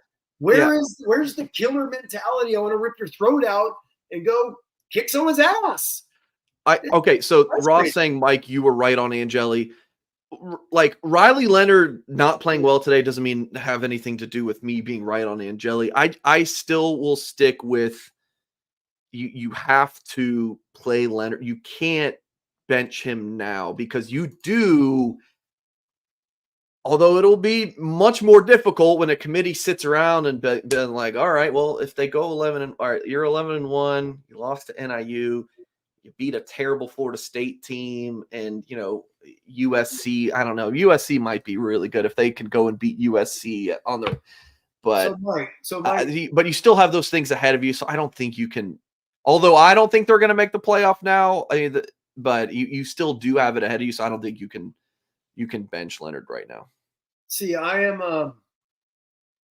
Marcus Freeman's in his 3rd year, so Steve Angeli's been his backup for 2 of those seasons. He still went and got a transfer. So obviously he knew it could have been Angeli, Carr, Minchie, or Minchie, Carr, whatever. Those could have been the 3 quarterbacks this year. He chose not to. So for people thinking throw Angeli in there, off of what? That's what I don't understand. I don't know. At least with Riley Leonard, the dude's athletic as hell. He could scramble. Yeah. Yep. And you can run him. You can run him. That's the biggest thing for me. Today. You can run him. Like Denbrock, as you pointed out, Mike, his last carry was the 11-minute mark in the second quarter. So he literally goes almost 3 quarters without a carry after looking like Tim Tebow the opening drive. He can. It must have been something where he got banged up and they're just like, shit, we're not going to run him anymore. Yeah. Well, he can. Sorry, go ahead. To win a freaking game. That's what I'm starting to get pissed off about is you had to win this game. They had to win this game by any means necessary, and I feel like they just didn't do it. Yeah. So Left Twix says, "Who cares about he can run? He can throw." I mean, he. I was talking to my wife about Leonard before the game started. I was like, he misses a lot of throws. He does. Yes. I mean, the great house throw, right? Like he gives you some, but he can offset that with his running ability. And if Notre Dame had a big time O-line, which it was better today, but I wouldn't call it like a big time O-line, and a really good receiver core, maybe Angeli be more of the answer. But with Notre Dame's just lack to be able to push the ball downfield because of the receivers not having their strength, I think you need a guy like Riley Leonard at quarterback, which I feel like might have been like a Mike Goolsby take from a couple years ago last year, but that's I don't know. In the comments, and I agree with what so many people are saying. I really do. I totally get it about it's not excuse making. Believe it or not, I mean, I thought Riley Leonard sucked. He was average at times last week as well until it really. I mean, let's don't forget last week there was only 13-13, 4 minutes to go in that game, or 5 minutes, whatever the heck the minutes were where they go down and score. So, and the same thing today. You have an opening drive to start the game and an opening drive to start the second half. That's it. Listen, I'm just reading the comments. I mean, I'm getting called stupid. Riley Leonard to be benched. Like, this is from the same people who said, "How dare you pick Notre Dame?" I didn't, but how dare you pick Notre Dame lose against Texas A&M? Like, Horka got trashed and Silva got trashed, and it's like, we're the best. We're going to beat everybody. And now it's the same people are like, fire everyone. It's like, we're the best. I talked earlier, Tim, about how a lot of the people I see in the comments are on one side and they switched. Yeah. They completely switch sides. In a second, it's, we are the best ever. We're going to beat everybody, to we are the worst. Never let Riley put on a Notre Dame helmet again. It's truly wild to me. Super chats. R. Mendoza says, "Singer, I want to be you when I grow up. You can look at all of this objectively, but the rest of us are dying inside." I don't agree with that at all. We are all trying to be objective, but I'm dying inside. I'm dying inside. R. Mendoza, rewind, my friend, and watch me for the first 10 minutes of this show. But it's frustrating. I'm seeing the fans. Everyone sings. It's like it's frustrating because it's just year after year after year, and then you lose to a MAC team. It's like, what the hell are you doing? I just don't understand the mentality of this football team today. About you're at home, man. Marcus Freeman. I said this earlier in the show. He always talks about, you only get 12 games. He always talks about win the interval. That's his big coaching philosophy, is win the interval, meaning in between each play, get your mind right for the next opportunity. And they just didn't do it today. And it's just freaking frustrating. You know what I mean? Yeah.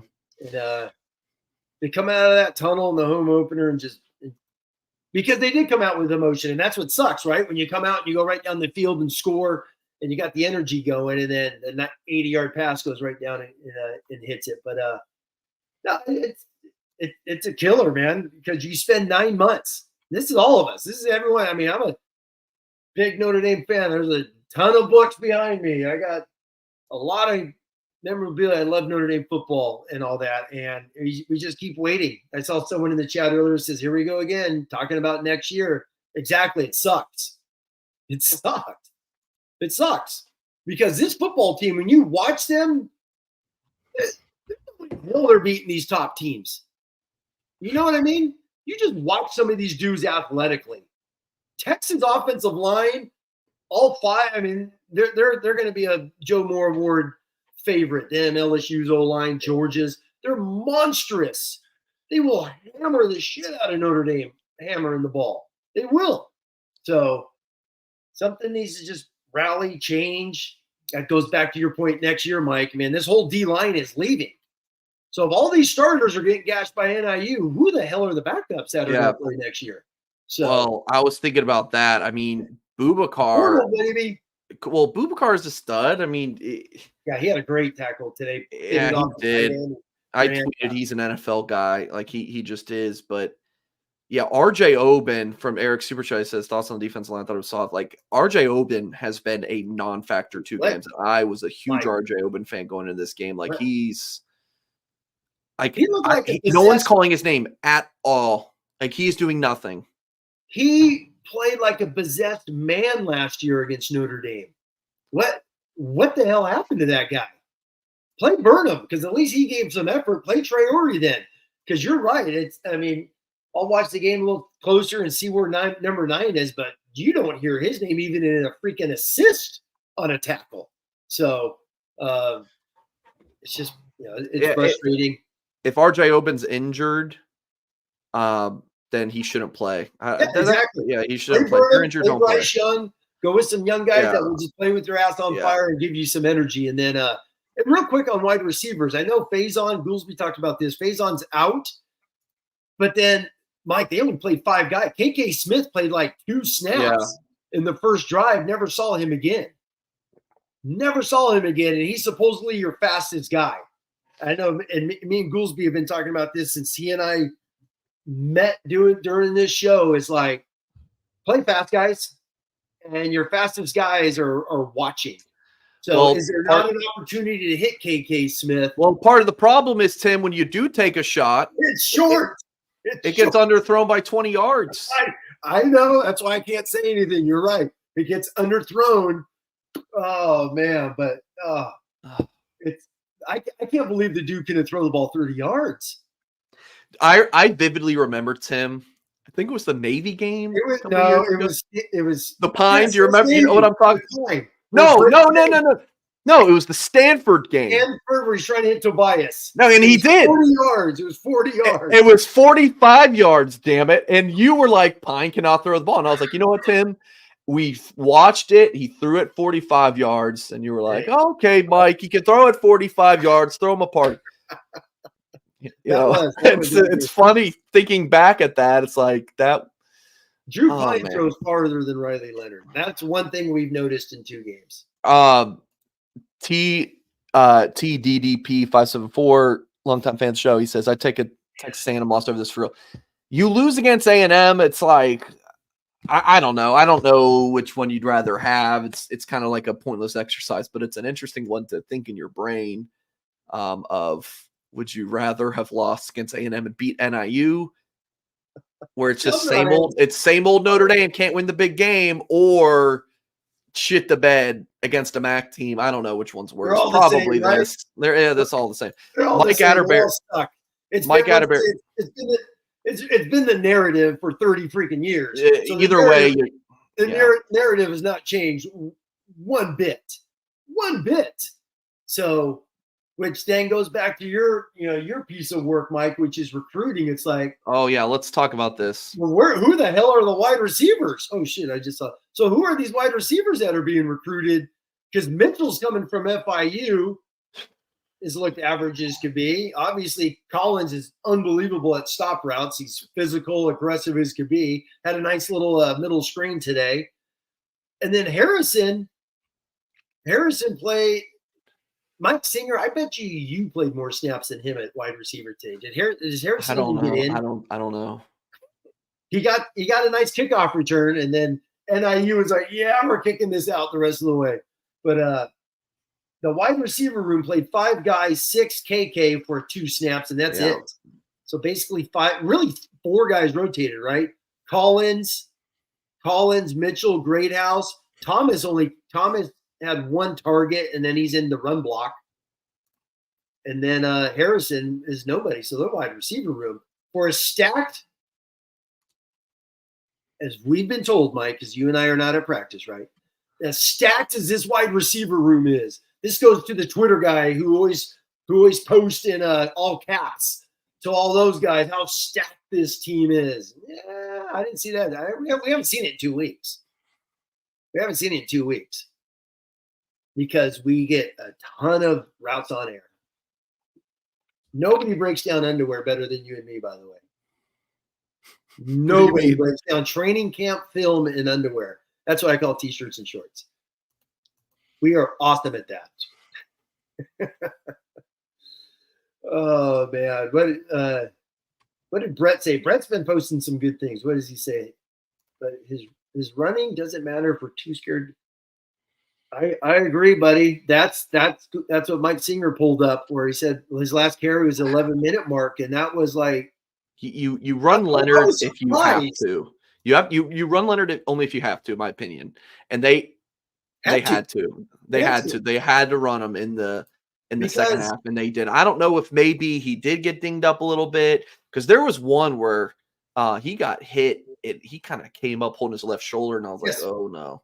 Yeah. I don't know what point of the game that was, but he but you know what, but this goes back to the whole spread them out, and we have inside running lanes. No, you don't.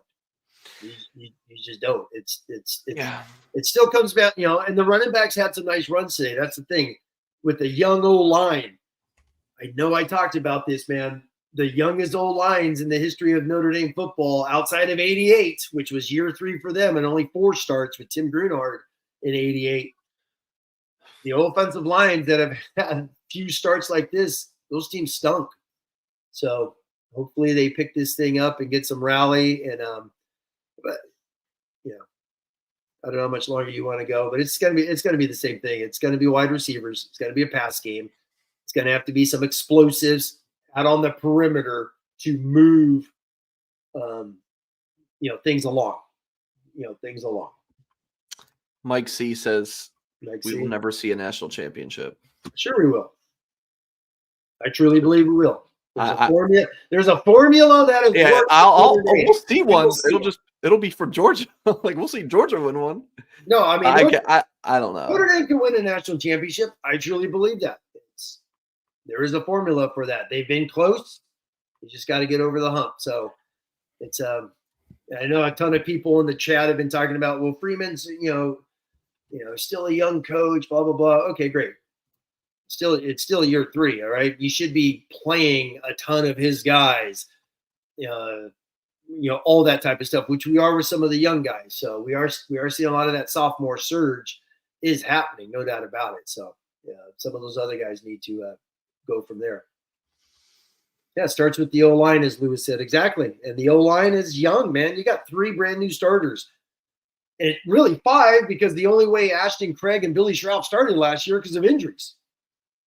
Had there not been injuries, they get 0 starts. So Daniel, you will see he says born in 91. You will see a title. You will see a title. You will see a title. I truly believe it. I do. And all right, Tim, I want you to just close your eyes with me, okay? Close your eyes. Oh my God. All right. Lord. It's Thursday night. We're recording our pregame show. Our pregame video. And I tell you, hey Tim, you didn't close your eyes, damn it. Close your eyes, Tim. Notre Dame's losing 16-14. Can you do anything but laugh? Can you? I mean, no, because you know what? Because if you say that, we'll be like, yeah, I've seen that before. You have, but not. This was supposed to be the year. This was it. I mean, we could easily say this was supposed to be the year. Tim, people were telling me Final Four or bust. That's me. That's what I've said. Final Four or bust. Yes. We just lost at NIU. It is final. Look at this guy. 28-0 Ohio State beating a MAC team. Exactly. Because they probably got perimeter guys outside. But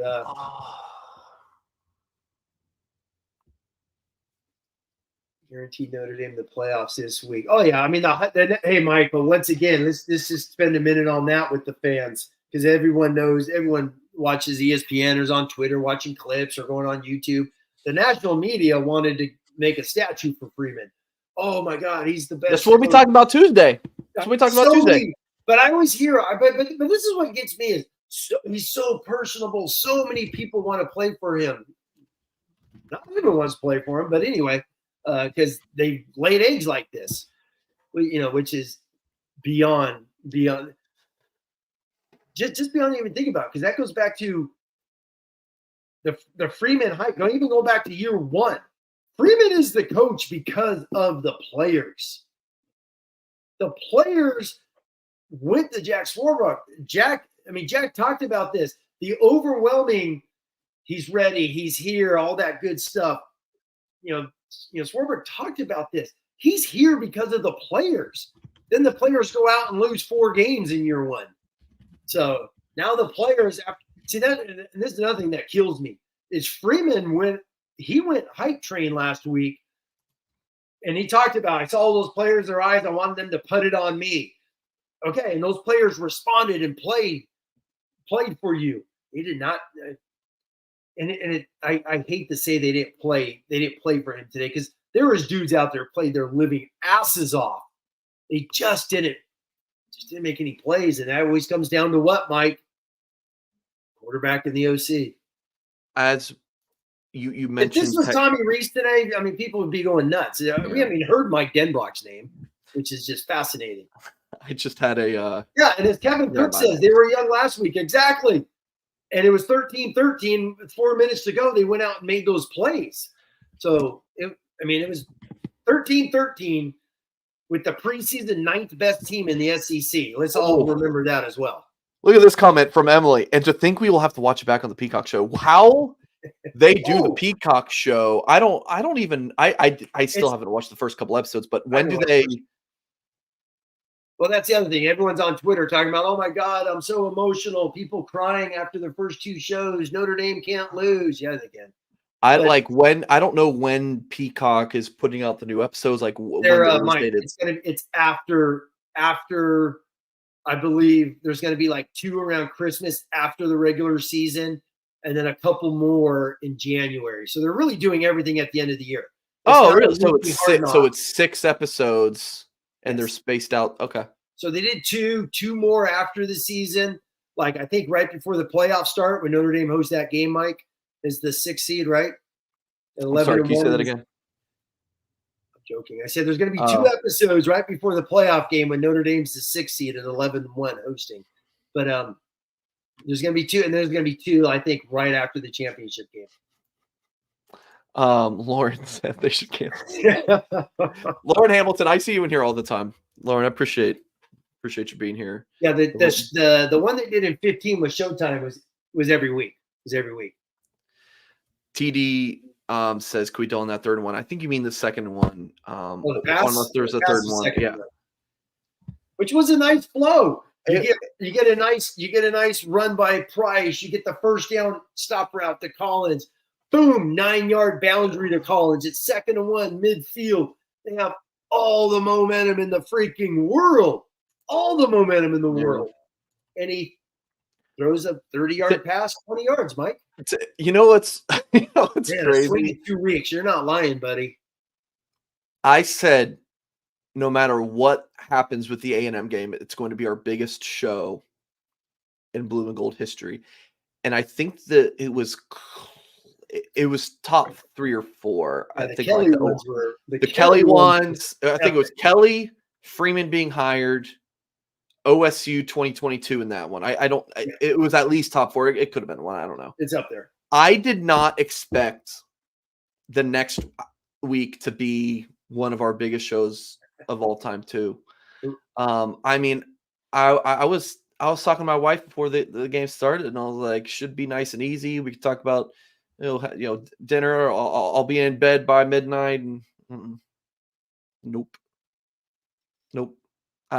This is just shell shocking. Just how bad. Yeah. And now he needs to rally these troops and go on a road game and beat Purdue. Purdue beat a atrocious team, in game one. They're off this week. Purdue's off this week, so they have a bye. So they'll be nice and rested. So who knows about Purdue, right? Yeah, exactly. Jack Sobel and I were talking this week. He's like, yeah, they're going to trounce Purdue. We also all thought they were going to trounce NIU. So who knows? But regardless of how good Purdue is, you're still going on the road there, and that's going to be their Super Bowl. You think how badly Purdue's going to want to beat Notre Dame? Oh, after this? Oh, yeah. They're going to be hyped up. We're going to have confidence. That goes to our good buddy Jay Carr. It's O-line, D-line driven program. Exactly. So those guys better show up next week. So we've heard O-line, D-line program for 3 years, win the interval for 3 years. You only get 12 games, so you should be emotionally up for every game. Yeah. I would love, I mean, what did they do in the offseason? Like mentally to like, yeah, how's the pass offense that bad? Do you go to, well, Leonard was out so much, right? Yeah. Do you talk about that? But, you know what? Those could be massive excuses. I am going to say, I truly believe, and this is why I'd love to hear, Tyler say the same thing, which I'm sure he'll agree with me. I think what we've seen from Riley Leonard is what we saw at Duke. Very athletic. I mean, he could throw some throws. He really threw some great throws at Duke, and he has thrown some sweet passes these last couple in the first 2 games. But the inconsistency is just a killer. It's just a killer. And that's when you need your run game to step up, or you need a lockdown defense. And, I know we bitched about the D. They held them to 13 points until they get put at midfield. That's what sucks. You get put at midfield, you get a field goal, or you get a first down and a half, you're in field goal range, and they just kept marching. That whole time, all right, you're at midfield, defense is going to rally up and stuff them, and they got whipped on that last drive, man. Just boom, boom, boom. NIU got that because it was what was the interception? Was it 2 minutes to go? It's not like it was under Leonard's pick. Yeah. The bad underthrow? Yeah. 6 minutes. It was like 6 minutes left. So NIU had the ball that long? Yeah. Okay. I just Yeah, they got the drive, Tim. I don't go 5:55 left. That's when they got it. 5:55 left. I thought it was about 4 minutes. Yeah, I didn't know. Wow, 6 minutes. How about that? 4 minute. You call it a 4 minute drive when you have the ball and you're trying to ice it. I mean, they went down and just kept converting. Like this literally feels like the same playbook we saw against Marshall. You know what I mean? The same type of thing, atmosphere. The same type of atmosphere. I'm thinking the 2 teams. NIU ran it down their throat. Marshall ran for almost 200 in that game as well. Don't forget. Their running back, who was a grocery, remember working at a grocery store? X5-star at FIU, been out of football like 18 months, goes to Marshall, runs for 150 against Al Golden's defense that day. It's like just they gave up a 50-yard chunk run. But we'll make the playoffs with 11-1. Buddy, Cameron, I will give you a virtual hug if that happens. Okay. Yeah, I mean, okay.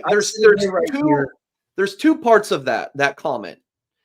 Can it happen? Yes. If they go 11-1, they definitely can. They, in my opinion, would need help because it's not like you would be getting in at 11-1 because no one else is 11 wins. You have 11 wins, but unless like USC is really, really good. It's like, all right, we and A&M has a decent year. It's like, all right, we beat A&M, we beat USC. Yeah, there was a fluke loss. That would be the argument for Notre Dame. So can it happen? Yes. But if this is Notre Dame, the team we saw today, and maybe A&M is not, I know A&M blew out McNeese State today, but a lot of teams do. It's hard to see that happening. So that's the 2 sides of it.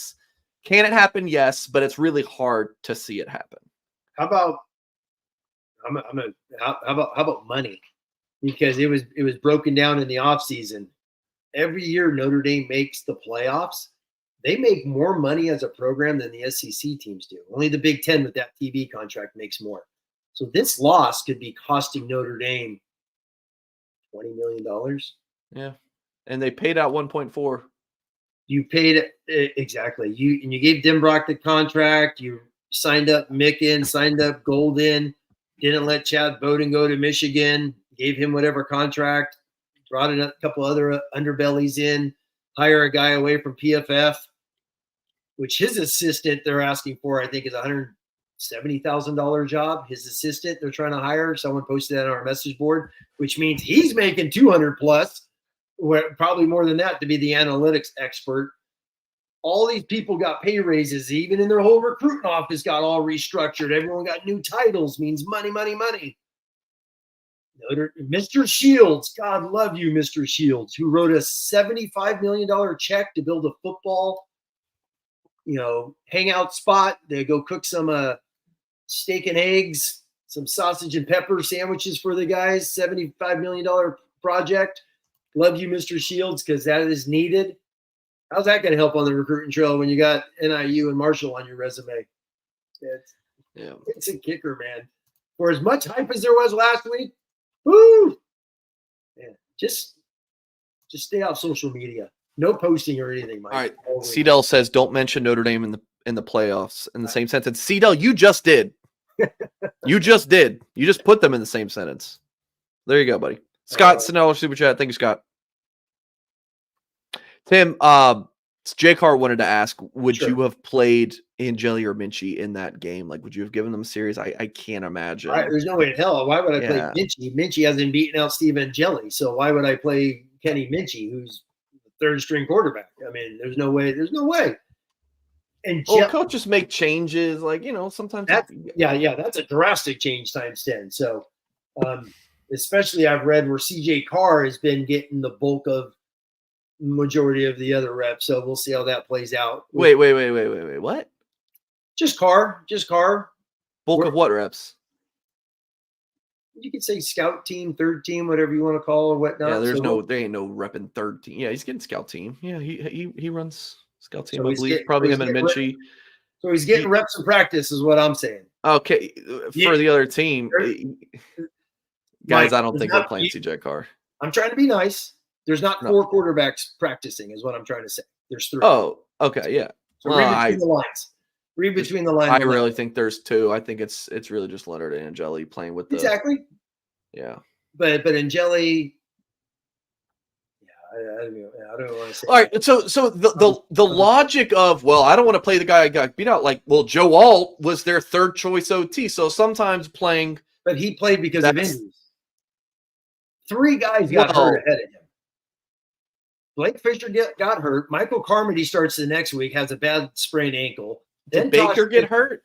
Then Baker missed a game. Still, injuries or not, still the third choice sometimes is better. Yeah, Carmody came back against Cincinnati, played the whole first half and stunk. They inserted Joe Alt in the second half against Cincy, and he never came out off the field. Yeah, I still think my point remains. While it might be an exception, not the rule, still sometimes making changes works.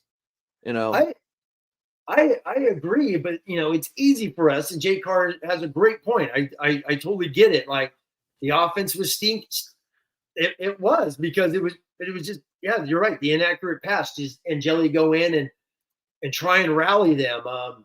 It's hard to do that in the second half when you just took the opening score down and you're up 14-13. You know what I mean? All of a sudden you don't want to put your backup in when it's 14-13 and Angeli throws a pick or Angeli fumbles. Then the whole harping would be like, what the hell are you doing? You see what I mean? You go around and round and round on that thing. And we could sit there and say, well, he probably would have done the same as Riley Leonard. Okay, so what'd you gain?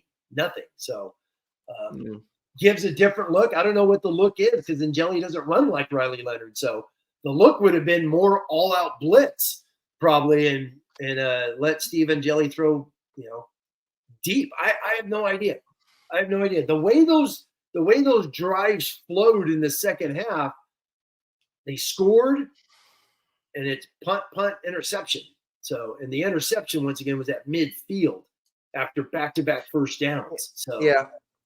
I'm a little bit with Nick here. He's like, I'll give Leonard another week. For me, it's like you can't. I don't think you can make a move yet. I don't think you make a move yet, but it's. I would love to know. It's on the horizon, potentially. I would love to know: was he banged up enough to where they just said we're just not going to? Yeah. I don't know. Don't know. Right? Was that a factor, or was it just? Jay Carr's point, which, okay, if you can't run him and that's his strength, then play just another quarterback that can throw. That I get if Jay Carr's using that as that type of thing. If you're not going to run Riley Leonard, you're not going to make him a dual threat quarterback. He's not a pocket quarterback that's going to pick you apart. Yeah, he's not. Okay, so Lauren says, what will third week show you? It's not about like what it will show you. It's about you don't say trash this, let's start over. Because that's really what you're doing. It's not like benching or making a change at linebacker. The quarterback, that's a huge change, a starting quarterback. This isn't a video game where you click A, now you swapped it, that's done. This is a real life locker room. So it's not about like what will it show you. It's like keep what you planned, you keep it going. And if it needs to be trashed, then you trash it, but you still do technically have your goals ahead of you.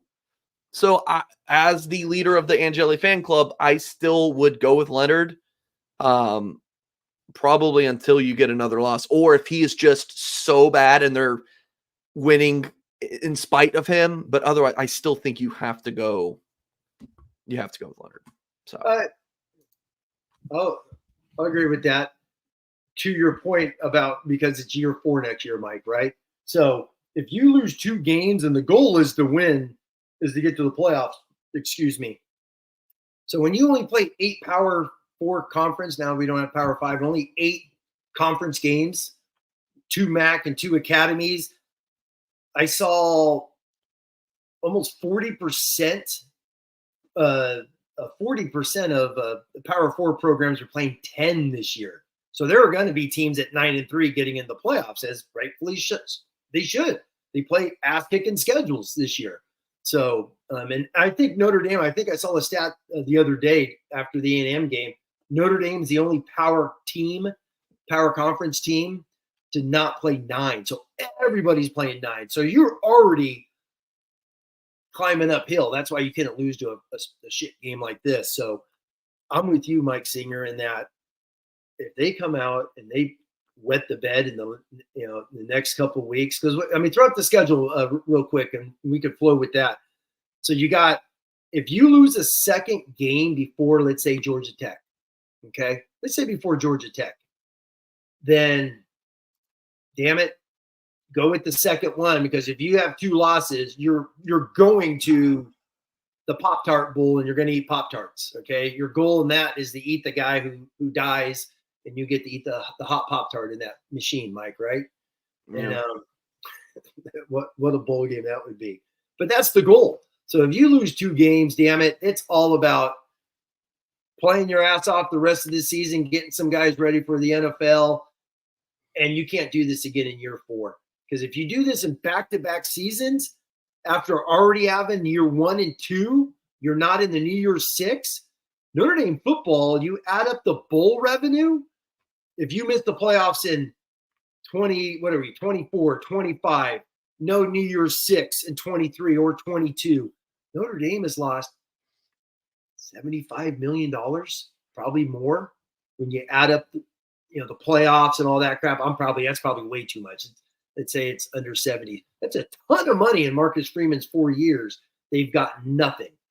This is after Brian Kelly playoffs, got him into the Fiesta Bowl, playoffs in 18, Fiesta Bowl in 15, you know what I mean? So that'd be 4 straight years without a big bowl game. And in the history of Notre Dame, you judge programs, you judge coaches by being in the national championship hunt. Or whatever we say about Brian Kelly and the hatred towards Brian Kelly, he did have a flow. When you look at Lou Samoji and Tim Priester's flow of a Notre Dame coach, both those guys wrote about it many, many times. And Lou Samoji talked about this all the time. You want to be in a hunt every 4 years on average, and he kind of was. So if you go 4 years, going to your point, Mike, about for next year, it's tough. That's a lot of money this program is going to be losing in this day and age where money is the king. Joe PM, I thanks didn't for say the bring Kelly back. I'm talking about his tenure. I didn't say bring Kelly back. Joe PM, thanks for the first super chat. Real quick, 2 more comments and we're out of here. Sure. This was funny from AJ here. Riley needs to take off that "you suck" bracelet. All right, this is it. We're getting out here. Where do you think we end up in the AP poll? And folks, please hit the thumbs up if you have not done so yet on this video as we just hit 2 hours. Where do you think we end up in the AP poll? 20. Yeah, I was gonna say 15 to 20. High teens, something like that. I would drop them.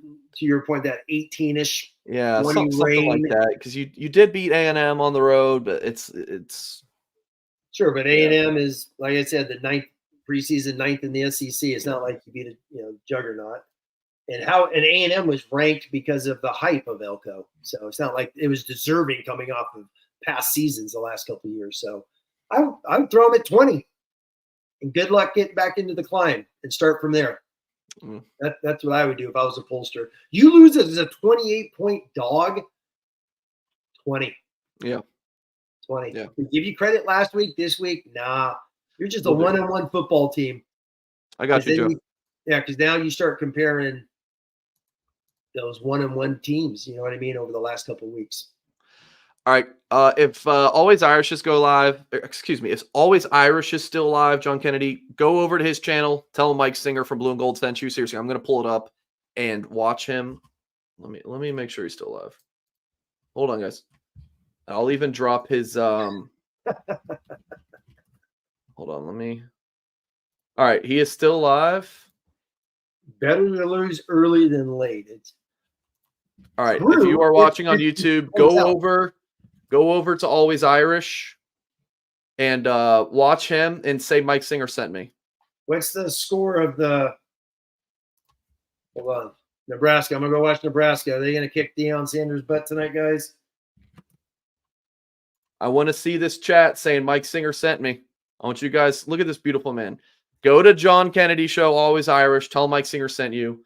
This is what on Twitch you do. It's called a raid. You send your community who's watching over to the next guy. So go over to Always Irish. Yeah, all right, we're going to end it there. We're going to end it there. About Denbrock. He talked about Denbrock for 9 months. I can't wait to hear his comments on that. Come on, where I'm waiting for it. You guys go, leave here, head over to Always Irish because we're about to end the show. So go to his chat and say all right, thank you, Scott. There you go. Let me just say, thanks for everyone who's sitting in. Probably went off on a few tangents, floating around. I'm numb as could be. My gut is killing me. I'm hungry as hell. I'm gonna go eat and watch Nebraska. But a gut punch will be live Tuesday. We'll talk more about this. See where Notre Dame's out in the polls, where this is moving forward, and dive into what we just talked about for 2 hours, probably even deeper. Yep, and we'll be live. We'll be live Tuesday night, and we'll be live with Goolsby tomorrow night, pretty sure. So, everyone, appreciate you for tuning in or listening. Enjoy your night. Take care. See you next time.